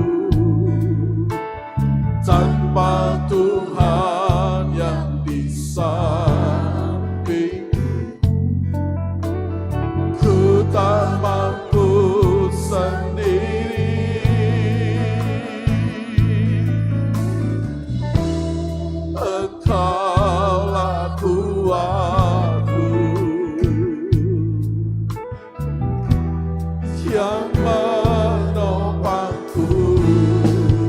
Ku pandang tangan. Mari kita angkat tangan kita menghampiri Tuhan. Haleluya. Lenganku datang bagimu, peganglah tanganku, jangan puaslah harapan dalam memandang wajahmu, wajahmu dan berseru. Pertolonganku datang darimu, jangan lemahkan, jangan lepaskan. Kaulah harapan, dan kaulah harapan dalam hidupku. Harapan, katakan sekali lagi, kaulah harapan dalam hidupku.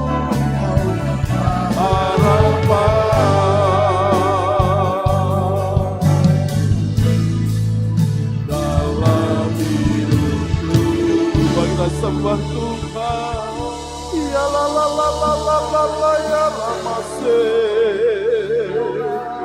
Ya la la la la la la la la la ya la masih.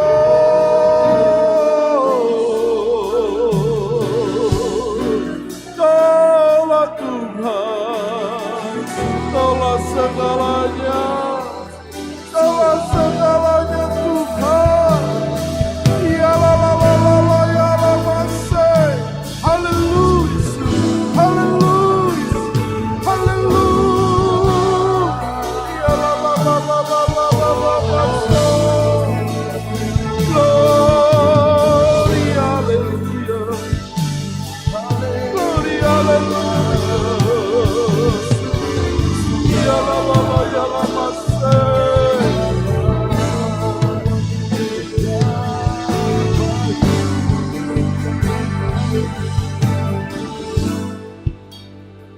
Kami bersyukur padamu Tuhan, Kau selalu hadir bagi setiap kami. Terima kasih, terima kasih Tuhan, terima kasih Tuhan. Oh.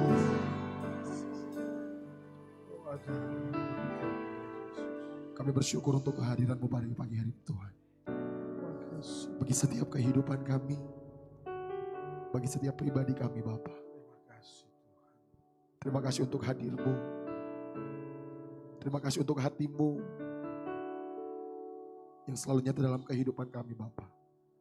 Kami bersyukur untuk firman-Mu yang hidup, firman-Mu yang hadir memberkati kami, firman-Mu yang mengingatkan kami, firman-Mu yang menegur kami Bapa. Biar setiap kami adalah orang-orang yang siap untuk melakukan firman-Mu Bapa. Kami bersyukur untuk hamba-Mu yang telah menyampaikan kebenaran firman-Mu Bapa. Kami berdoa untuk hamba-Mu terus diberkati oleh Tuhan. Urapan yang daripada Engkau Bapa, urapan yang baru terus Engkau nyatakan bagi kehidupan hamba-Mu Bapa. Bukakan setiap kebenaran firman-Mu Bapa.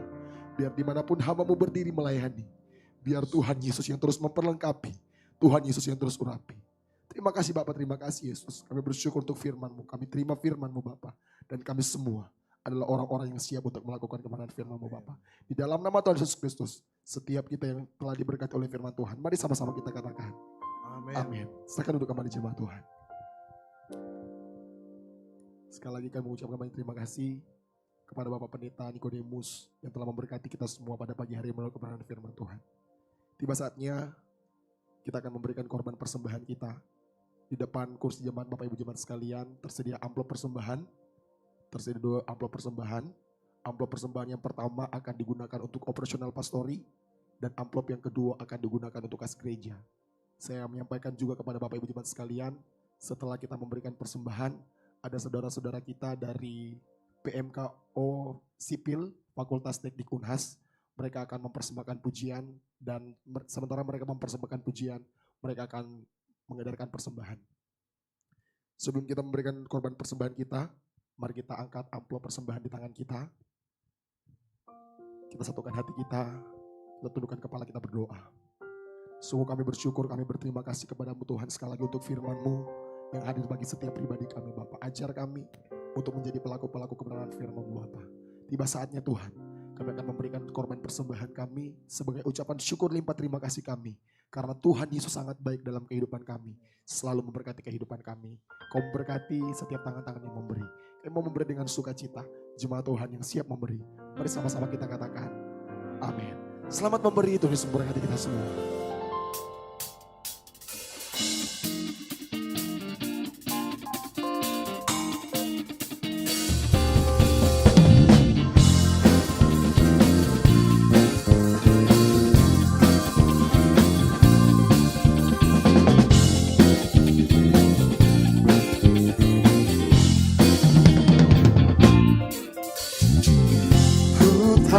Dia penolongku, tangannya tebus dosaku. Ku yakin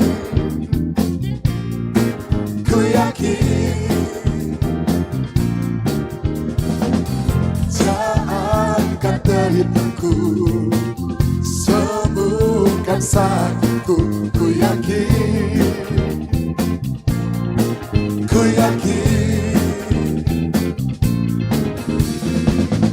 ku akan panji, jatlah menang atas malu. Dia penebusku, Dia hiduplah.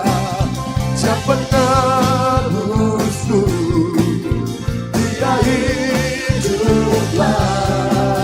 Dia penebusku, Dia hiduplah. Dia penebusku, Dia hiduplah.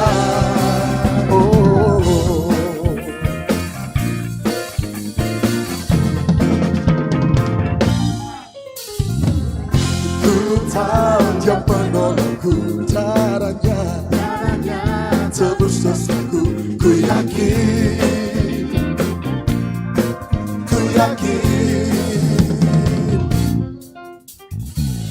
tak akan terhitungku, sembuhkan sakitku.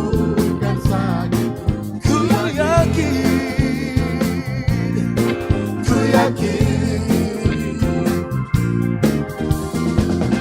ku akan panji, jatah menang atas malu. Dia penebusku, Dia hiduplah. Dia penebusku, Dia hiduplah. Dia penebusku, Dia hiduplah. Dia penebusku, Dia hiduplah. Kau bebaskanku, ku kan bangkit, ku kan menari menyambut ajaanmu datang. Dia penebusku, Dia hiduplah. Dia penebusku, Dia hiduplah. Dia penebusku, Dia hiduplah. Dia penebusku, Dia hiduplah. Dia penebusku, Dia hiduplah. Dia penebusku, Dia hiduplah. Dia penebusku, Dia hiduplah. Dia penebusku, Dia hiduplah. Dengan sorak-sorak yang paling dahsyat bagi nama Tuhan kita. Tuhan Yesus memberkati setiap persembahan kita. Saya persilakan kepada saudara-saudara dari PMKO Sipil Unhas untuk mempersembahkan pujian bagi Tuhan.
Oke baik, Shalom jemaat sekalian.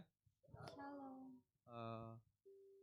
Kami dari keluarga mahasiswa Kristen Oikumene Sipil Fakultas Teknik Unhas pertama-tama ingin mengucapkan terima kasih kepada majelis dan jemaat-jemaat dari gereja GBI Oikumene BTP yang telah menyambut kami dengan hangat dan telah mengizinkan kami untuk mempersembahkan pujian. Persembahan pujian dari kami ini merupakan salah satu bentuk dari kami dalam pencarian dana untuk retreat rohani kami yang jika Tuhan berkehendak akan kami laksanakan pada tanggal 3 sampai 5 Juli 2026. Sekali lagi terima kasih kepada majelis dan jemaat-jemaat dari Gereja GBI Oikumene BTP yang telah menyambut kami, dan semoga pujian dari kami memberkati jemaat sekalian. Terima kasih.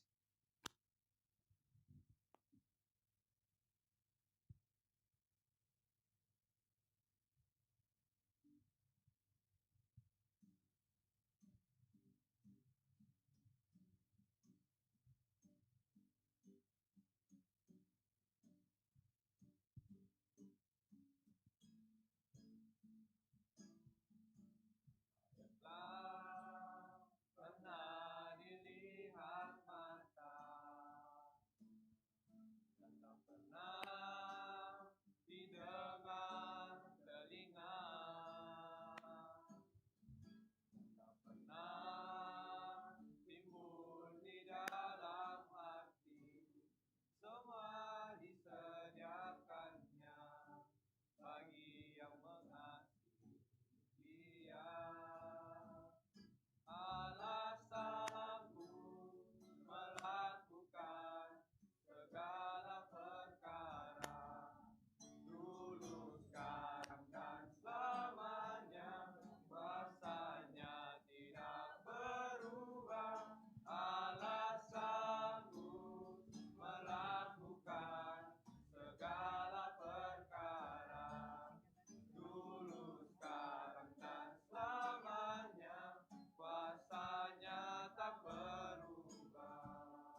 Sekian dari kami, terima kasih. Haleluya.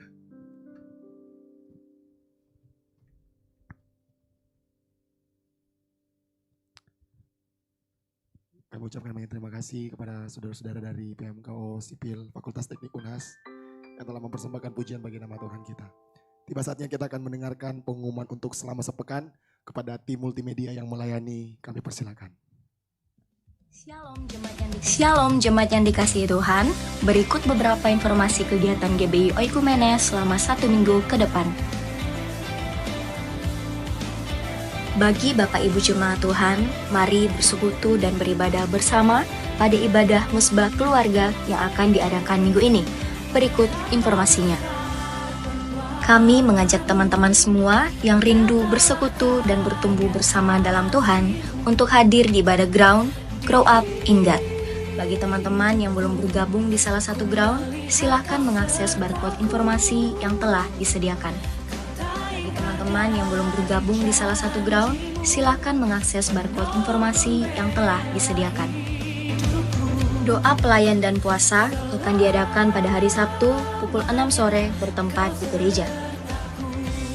Gladi bersih untuk ibadah raya pertama akan diadakan pada hari Sabtu pukul 7 malam, ibadah raya 2 pada hari Minggu pukul 2:30 sore, dan gladi bersih untuk ibadah raya ketiga akan diadakan pada hari Sabtu pukul 10 pagi. Ibadah raya Minggu diadakan sebanyak 3 kali, yaitu pukul 9 pagi, pukul 4:30 sore, dan pukul 7 malam. Ibadah raya yang pertama dan yang kedua akan disertai ibadah anak sekolah minggu. Ibadah-ibadah ini dapat disaksikan secara online melalui live YouTube GBI Oikumene. Bagi saudara-saudari yang ingin mendapatkan dukungan doa, silakan menghubungi nomor berikut. Pondok Daud akan diadakan setiap hari Selasa dan Jumat pukul 3 sore bertempat di ruang sekolah minggu. Bagi jemaat Tuhan yang berkerinduan untuk didoakan, silakan mengisi form pokok doa yang telah disiapkan. Mari tetap saling menopang dalam doa-doa kita kepada Tuhan. Bagi saudara-saudari yang membutuhkan layanan konseling, penyerahan anak, dan pernikahan, silakan menghubungi nomor berikut. Baptisan akan diadakan pada minggu terakhir setiap 3 bulan sekali. Bagi saudara sekalian yang membutuhkan layanan baptisan, silakan menghubungi nomor berikut. Persembahan persepuluhan dan persembahan lainnya dapat ditransfer melalui rekening BCA dengan nomor 7993 111 777 atas nama GBI Oikumene. Jangan lupa untuk mencantumkan keterangan untuk setiap persembahan yang diberikan. Perpuluhan yang jemaat Tuhan berikan akan dipergunakan seluruhnya untuk pekerjaan Tuhan di tempat ini dan akan dilaporkan secara periodik serta terbuka kepada jemaat Tuhan sekalian. Bagi Bapak Ibu jemaat Tuhan dan saudara sekalian yang rindu untuk melayani Tuhan, silakan mengisi formulir dengan cara scan barcode berikut atau menghubungi nomor berikut. Mari memakai waktu dan talenta yang Tuhan beri bagi kemuliaan namanya. GBI Oikumene BTP mengucapkan selamat kepada jemaat Tuhan yang telah lulus dan meraih gelar sarjana. Sukses selalu dan Tuhan Yesus menyertai setiap langkah ke depannya. Demikian informasi mengenai kegiatan GBI Oikumene selama sepekan. Selamat hari Minggu, Tuhan Yesus memberkati. Shalom. Mewakili Ibu Gembala dan seluruh jemaat sidang GBI Oikumene mengucapkan terima kasih kepada Bapak Pendeta Nikodemus Yulistomo yang sudah melayani kita pagi hari ini. Kasih tepuk tangan dulu yang meriah. Haleluya. Baik, kami menyambut Bapak Saudara sekalian yang baru pertama kali hadir beribadah di tempat ini. Selamat datang, selamat bergabung, selamat beribadah, dan apabila Bapak Ibu belum memiliki tempat untuk bertumbuh secara tetap, boleh bersama-sama dengan kami. Nah, di samping kiri kanan Bapak Saudara sekalian, ada tim ASER yang sedang membagikan form selamat datang. Silakan nanti diisi, setelah diisi boleh ditukarkan di bawah dengan souvenir yang sudah kita siapkan nanti ya. Diisi, nanti akan kita hubungi kembali, akan kita follow up kembali. Seperti itu. Lalu kemudian di tangan ASER juga ada form permohonan doa. Jadi boleh nanti diisi juga form permohonan doanya. Kita akan selalu doakan di menara doa kita di Pondok Daud setiap hari Selasa dan setiap hari Jumat jam 3 sore. Diisi saja, jangan takut, nanti kita pasti akan selalu doakan. Ya, lalu kemudian bagi jemaat Tuhan yang punya juga kerinduan untuk didoakan secara langsung, boleh setelah ibadah ini nanti tinggal, terutama teman-teman ini yang mengikuti SNBT ya. Ada mungkin sebagian yang mengikuti SNBT atau ada pergumulan, ada mungkin sakit penyakit, boleh nanti tinggal untuk didoakan setelah ibadah. Kita akan doakan secara khusus bagi jemaat Tuhan yang mau. Nah, kemudian hari Selasa ada mesbah keluarga di rumah Bapak Gideon Jimmy Borang gitu ya. Jadi silakan nanti kita datang bersama-sama, ada mesbah keluarga. Lalu kemudian hari Jumat ada ground di tempat masing-masing. Hari Jumat ini ya di ground masing-masing ada 8 ya ground. Silakan nanti dilaksanakan. Bagi yang belum bergabung dalam ground, boleh nanti menghubungi kami di nomor yang tertera di media sosial kami. Nanti kami akan sambungkan kepada masing-masing leader ground yang ada di sana. Lalu kemudian Bapak Ibu Saudara sekalian, salah satu bentuk dari panggilan kita sebagai orang percaya dan respon kasih karunia adalah kita melayani Tuhan. Yang setuju katakan amin. Nah, di depan Bapak Ibu Saudara sekalian ada barcode yang kecil. Ya, itu silakan di-scan, nanti ada form untuk mau melayani Tuhan. Nanti akan kita panggil dan kita akan lakukan pertemuan para pelayanan supaya kita bisa menyamakan visi yang sesuai dengan gereja Tuhan taruh, yang Tuhan taruh untuk gereja kita di tempat ini. Jadi silakan nanti di-scan, jangan malu, jangan ini kalau aduh saya malu-malu, karena banyak ternyata teman-teman kita yang terakhir-terakhir ini bergabung pelayanan sudah lama mengikuti kita di tempat ini, tetapi baru memberanikan diri untuk ikut pelayan. Ya, terutama teman-teman ini yang mahasiswa. Kalau mau melayani Tuhan jangan tunggu waktu nanti. Karena waktu Anda mungkin cuma 4 tahun kan di Makassar, yang rantau terutama. Jadi cepat-cepat daftar aja, nanti kita akan sama-sama melayani Tuhan di tempat ini, bertumbuh bersama-sama dengan yang lain di tempat ini yang mengerti katakan amin. Lalu kemudian sekali lagi setelah ibadah ini, ini kebetulan tanggalnya pas hari ini, saya itu berulang tahun hari ini. Ini serius, kalau yang ini serius gitu ya. Jadi habis ini saya mengajak kita semua, Bapak Ibu Saudara sekalian, langsung Pak Nikodemus ini kita makan bersama nanti di bawah. Ya, semoga enggak telat lagi ya gitu ya. Kalau telat lagi kita potong-potong aja ya. Yang punya ini kan gitu ya. Jadi setelah ibadah ini kita akan makan bersama di bawah. Jadi saya mohon kesediaannya untuk kita sama-sama merayakan anugerah Tuhan buat saya hari ini. Jadi kalau ditanya berapa umurnya, saya sudah masuk per tahun ini saya sudah masih muda, masih umur 40 tahun kan begitu ya. Gitu. Jadi sekali lagi saya undang jemaat Tuhan untuk kita sama-sama menikmati berkat Tuhan yang sudah kami siapkan. Seperti itu. Lalu kemudian saya juga menghimbau kepada jemaat Tuhan, keadaannya hari-hari ini mungkin kita tahu ya, tiba-tiba ada beberapa BBM yang tidak non subsidi itu naik drastis. Nah, saya yakin kita merasakan kekhawatiran. Betul atau tidak ya? Kita khawatir, kita mungkin cemas dengan harga-harga barang sudah mulai naik gitu ya.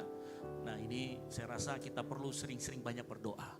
Ya, kok klise banget Kak? Enggak, saya mau kasih tahu, doa itu bukan sekedar kita aktivitas rohani, tetapi itu portal menuju suatu perkenanan Tuhan, yang mengerti katakan amin. Saya tidak bohong, karena kita pengajaran minggu lalu kita mengatakan bahwa saat kita berdoa, mungkin harga BBM tidak turun saat itu. Harga barang-barang juga tidak turun, tapi Tuhan kirimkan apa? Damai sejahtera, yang mengerti katakan amin. Sehingga kita bisa melihat dengan jernih, apa sih yang harus kita lakukan. Gitu ya. Jadi saya tahu, belum lagi dengan kondisi cuaca yang akan semakin panas katanya ya. Jadi kalau kita lihat BMKG itu, ya katanya untuk bulan depan selama 6 bulan ke depan, cuaca akan sangat panas ya, akan sangat panas dan saya rasa kita harus mulai membiasakan dan menyesuaikan diri dengan hal tersebut. Jadi saya rasa kita semua perlu kita perlu kembali kepada Tuhan, kita perlu terus ada di hadirat Tuhan. Yang setuju katakan amin. Baik, itu saja dari saya dan selamat hari Minggu. Saya mengucapkan jangan lupa tali, saya ingatkan kembali di bawah kita bersama-sama fellowship, yang mengerti katakan amin. Baik, itu saja. Kasih tepuk tangan kemuliaan bagi nama Tuhan. Haleluya. Happy birthday. Happy birthday. Happy birthday to you.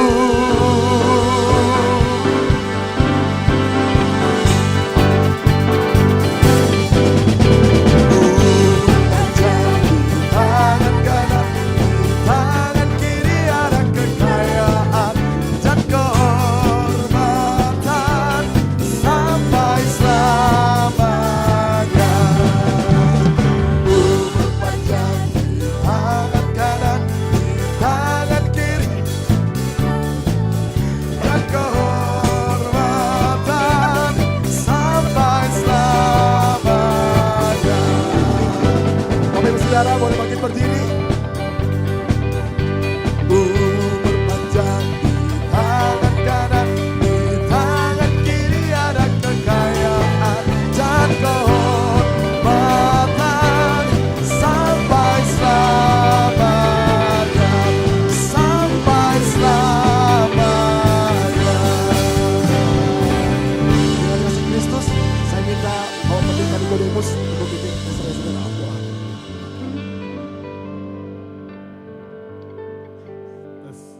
Mari Bapak Ibu Saudara kita arahkan hati kita, tangan kita untuk berdoa buat hamba kita ya.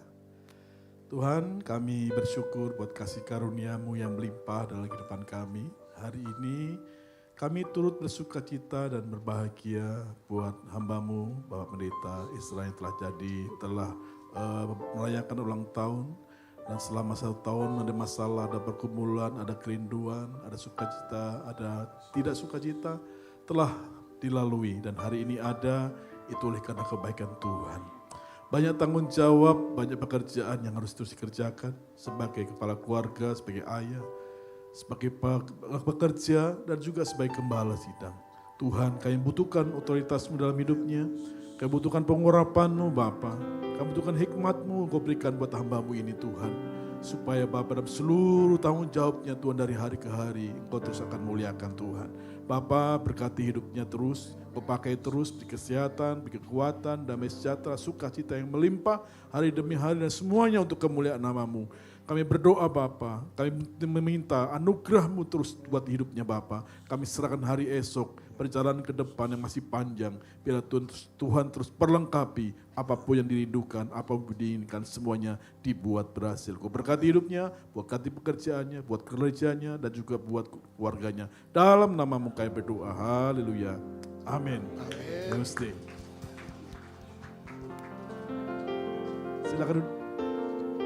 Silakan duduk, Bapak Ibu.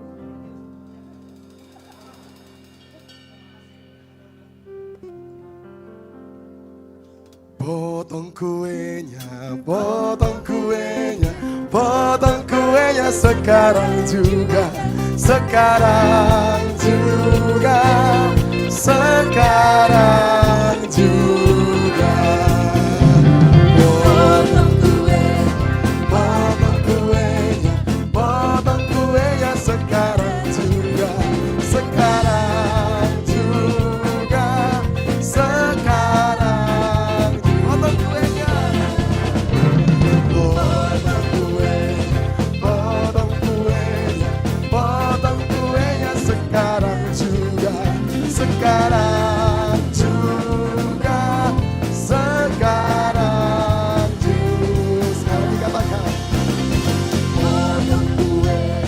potong kuenya sekarang juga, sekarang juga, sekarang juga. Ya. Baik, saya tambahkan lagi sedikit. Ini saya dikerja ya. Ternyata ini cewek, girl. Happy birthday. Salah. Ya. Jadi terima kasih buat kuenya, ulang tahunnya, dan terima kasih buat doanya dari jemaat Tuhan dan Bapak Nikodemus. Saya yakin percaya kita sama-sama membangun apa yang Tuhan kehendaki dalam kehidupan kita. Yang setuju katakan amin. Saya mengucap syukur ada banyak orang-orang ya, terutama istri saya dan orang-orang mungkin yang tidak bisa saya sebutkan satu persatu, dan mungkin yang juga tidak bisa saya sebutkan ya, membantu selama dalam pelayanan, support kita dalam pelayanan, teman-teman semua yang melayani. Saya mengucap syukur buat kehadiran kalian semua. Saya mengucap syukur buat kehadiran kita semua yang ada di tempat ini, karena saya yakin pekerjaan kita di sini belum selesai. Ada sesuatu hal yang Tuhan mau kerjakan melalui gereja Tuhan di tempat ini, dan saya yakin itu pasti berkenan kepada Tuhan. Nah, mari saya sekali lagi minta dukungan doanya biar Tuhan terus kasih kita tuntunan yang benar, kita jalan bersama-sama dengan Tuhan. Yang mau katakan amin. Saya tidak bisa berkata-kata yang lebih banyak lagi, tapi sekali lagi terima kasih buat dukungannya, terima kasih buat semuanya.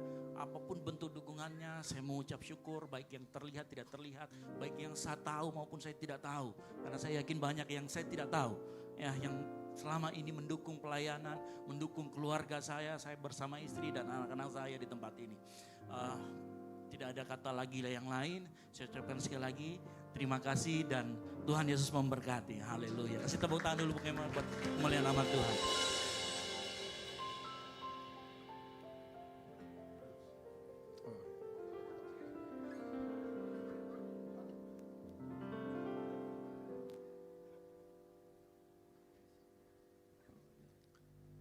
Puji Tuhan, kita akan mengakhiri ibadah kita pada siang hari ini.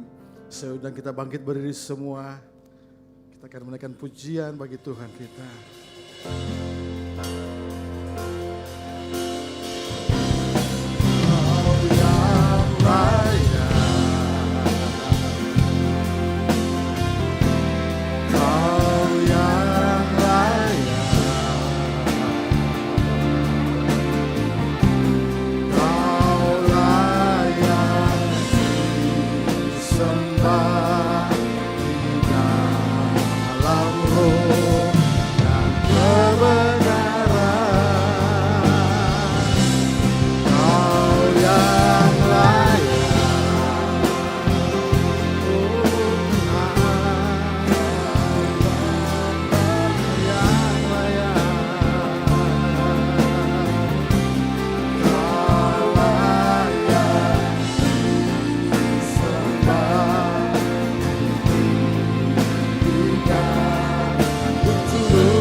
yakin, kami percaya bahwa Engkau ada di tengah-tengah kami. Pengurapan baru sudah menjadi bagian hidup kami. Terima kasih buat apa yang Engkau sudah buat bagi kami Bapa. Kami datang membawa persembahan kami yang termanis pada pagi hari ini. Persembahan yang terindah bagimu Tuhan. Dan biarlah ini berkenan dan layak bagimu. Terima kasih Bapa. Kami berdoa bersepakat pada pagi hari ini. Bersyafaat bagimu Bapa di sorga. Kiranya Engkau Tuhan mendengarkan setiap perkataan dan doa-doa kami. Biarlah ini berkenan dan layak bagimu Bapa. Kami berdoa, mengucap syukur buat perjalanan kehidupan sepanjang minggu lagi yang kami lalui. Kalau kami semua boleh ada di tengah-tengah perhimpunan pada pagi hari ini, semua karena Engkau baik bagi kami. Engkau telah memeliharakan kami sempurna. Engkau sudah memberkati kehidupan kami. Dan kami melihat kuasa-Mu nyata atas hidup kami. Keluarga lepas keluarga. Bapa di sorga, kami kembali berdoa menyerahkan seluruh perjalanan kehidupan kami. Buat sepanjang minggu yang akan kami hadapi Bapa. Kami taruh hidup kami ke dalam tangan-Mu yang kuat. Kiranya Engkau Tuhan memimpin kami. Engkau Tuhan yang menuntun perjalanan kehidupan kami. Dan Engkau menjadikan kami berhasil. Apapun Tuhan yang kami mau kerjakan, lakukan. Kiranya Engkau Tuhan yang menyokong seluruh kehidupan kami. Terima kasih Bapa di dalam sorga. Apapun profesi umat-Mu, jemaat-Mu, kami memohon berdoa kepadamu. Biar berkat-Mu turun. Dan keberhasilan lepas keberhasilan menjadi bagian hidup kami. Engkau tahu kebutuhan keperluan kami. Engkau tahu masalah kami Bapa. Dan oleh sebab itu kami terus berdoa dan memohon. Kiranya Engkau Tuhan yang senantiasa memberkati perjalanan kehidupan kami. Bersyukur atas firman-Mu yang datang mengingatkan kepada kami pada pagi hari ini. Biarlah firman-Mu terberkati atas kehidupan kami. Dan firman-Mu menjadi suluh dan terang bagi jalan-jalan kami. Untuk selalu mengingatkan kami. Untuk berlaku taat dan setia kepadamu. Belajar takut dan gentar akan firman-Mu Bapa di sorga. Berdoa buat hamba-Mu yang Kau percayakan menyampaikan kebenaran firman-Mu pada pagi hari ini. Kiranya pengurapan baru terus menjadi bagian hamba-Mu. Engkau pakai dia lebih heran lagi. Di dalam penggembalaannya Bapa. Di dalam keluarganya Bapa di sorga. Banyak jiwa dimenangkan dimanapun hamba-Mu berdiri menyampaikan kebenaran firman. Demikian juga kami berdoa. Buat gembala kami Pastor Ezra Tuhan. Kiranya Engkau terus memelihara dia sempurna. Kiranya kuat baru terus menjadi bagiannya. Berkat-Mu dicurahkan atasnya. Pekerjaan tangannya, rumah tangganya kami berdoa dalam nama Tuhan Yesus Kristus. Biarlah Tuhan senantiasa memberkati. Teristimewa hari ini dia berulang tahun Bapa di sorga. Tanpa Tuhan dia tidak akan sanggup berjalan. Dan oleh sebab itu kami berdoa bersepakat segenap umat-Mu yang hadir pada pagi hari ini. Kiranya kuasa-Mu dinyatakan atas hamba-Mu. Kuat baru, sehat baru, semangat yang baru. Untuk Kau memakai dia Tuhan. Menggembalakan seberapapun umat-Mu yang Kau percayakan bagi. Berkatilah juga keluarganya, istrinya dan anaknya. Bahkan umat-umat-Mu yang Kau percayakan ini Kau berkati. Orang tua kami Bu Gembala juga kami terus berdoa menyokong dia. Di dalam usianya yang lanjut kami percaya bagi Tuhan tidak ada yang mustahil. Kami percaya bahwa kuasa-Mu ya dan amin. Akan terus memelihara orang tua kami. Kiranya semangat yang baru, semangat yang baru, sehat yang baru menjadi bagiannya. Untuk menjalani masa-masa tuanya. Dan biarlah penghiburan damai sejahtera-Mu menjadi bagiannya. Bapa di sorga kami berdoa. Buat pergumulan umat-Mu Bapa di sorga. Kami tidak tahu apa yang terjadi setiap umat-Mu. Tapi kami percaya Engkau Tuhan yang Maha Kuasa. Engkau sanggup melakukan perkara atas seluruh umat-Mu. Dan biarlah mereka menemukan jawaban dari setiap persoalan itu daripada-Mu Bapa di sorga. Kami juga berdoa kepada Tuhan buat pelayan-pelayan Tuhan pada pagi hari ini. Terima kasih Engkau memakai setiap talenta bagi anak-anak-Mu. dalam melayani dan tulus melayani pekerjaan tangan-Mu di tempat ini. Kami percaya berkat-Mu mengalir turun menjadi bagiannya. Apapun yang mereka kerjakan, apapun usaha mereka, yang kuliah, yang bekerja, kami berdoa bersepakat di dalam nama Tuhan Yesus, berkat Tuhan mengalir turun. Bapa, kami berdoa buat bangsa dan negara kami. Kasihani bangsa ini, peliharakan bangsa ini. Biarlah Roh-Mu mengalir turun mengurapi bangsa ini. Jadikan bangsa ini menjadi bangsa yang aman, tentram, aman dan sejahtera. Berkat Tuhan mengalir turun atas bangsa kami Indonesia. Kiranya juga Tuhan memberkati para pemimpin kami. Mulai dari Bapak Presiden sampai pemerintahan yang terendah sekalipun Bapak. Kiranya mereka memerintah dalam takut akan Tuhan. Terima kasih Bapak. Kami juga berdoa buat ibadah yang kedua dan yang ketiga sebentar. Kiranya Engkau Tuhan yang mengambil alih semuanya. Sehingga semua boleh berjalan seturut mau dan kehendak-Mu. Di tempat ini nama-Mu saja ditinggikan, diagungkan, dimuliakan. Sehingga banyak orang yang datang mencari Tuhan. Merasakan hadirat-Mu ada di tengah-tengah perhimpunan ini. Pujilah nama-Mu Bapa. Ini doa dan syukur kami kepada-Mu. Ampuni setiap dosa pelanggaran kami. Ampuni ketidakkudusan kami datang menghampiri Engkau. Dalam nama Tuhan Yesus Kristus kami sudah berdoa dan mengucap syukur. Dan kami berdoa sesuai dengan diajarkan Tuhan Yesus kepada kami. Bapa kami yang di sorga, dikuduskanlah nama-Mu. Datanglah kerajaan-Mu, jadilah kehendak-Mu di bumi seperti di surga. Berikanlah kami pada hari ini makanan kami yang secukupnya. Dan ampunilah kami akan kesalahan kami. Seperti kami juga mengampuni orang yang bersalah kepada kami. Dan janganlah membawa kami ke dalam pencobaan. Tetapi lepaskanlah kami daripada yang jahat. Karena Engkaulah yang mempunyai kerajaan dan kuasa dan kemuliaan sampai selama-lamanya. Terima kasih Tuhan buat ibadah hari ini. Engkau berkati seluruh pelayan yang melayani tanpa kecuali, berkat melimpah atas mereka, berkati jemaat yang ada. Kami juga berdoa buat hidangan yang telah siapkan dalam rangka ulang tahun, ucapan syukur Bapak Gembala di tempat ini.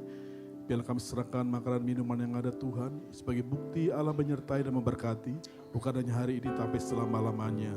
Biarlah makanan yang ada ini menjadi kekuatan, kesehatan buat kami dalam seluruh aktivitas kehidupan kami. Jemaat yang dikasihi Tuhan, arahkan hati dan pikiran saudara kepada Allah. Mari kita ketengahkan kedua tangan kita untuk terima berkat dari Tuhan. Terimalah berkat rahmat kasih karunia Bapa di surga. Berkat-berkat rohani dan berkat-berkat jasmani dicurahkan dalam kehidupan saudara.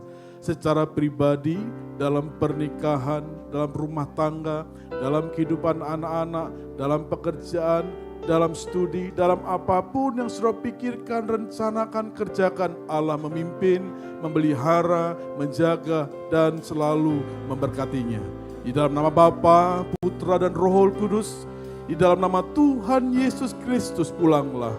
Allah menyertai hari ini sampai Maranatha, Kristus datang kali yang kedua. Semua yang percaya dan diberkati sama-sama katakan amin. Selamat hari Minggu, selamat pulang. Tuhan Yesus memberkati. Silakan jemaat Tuhan bersaat teduh sejenak.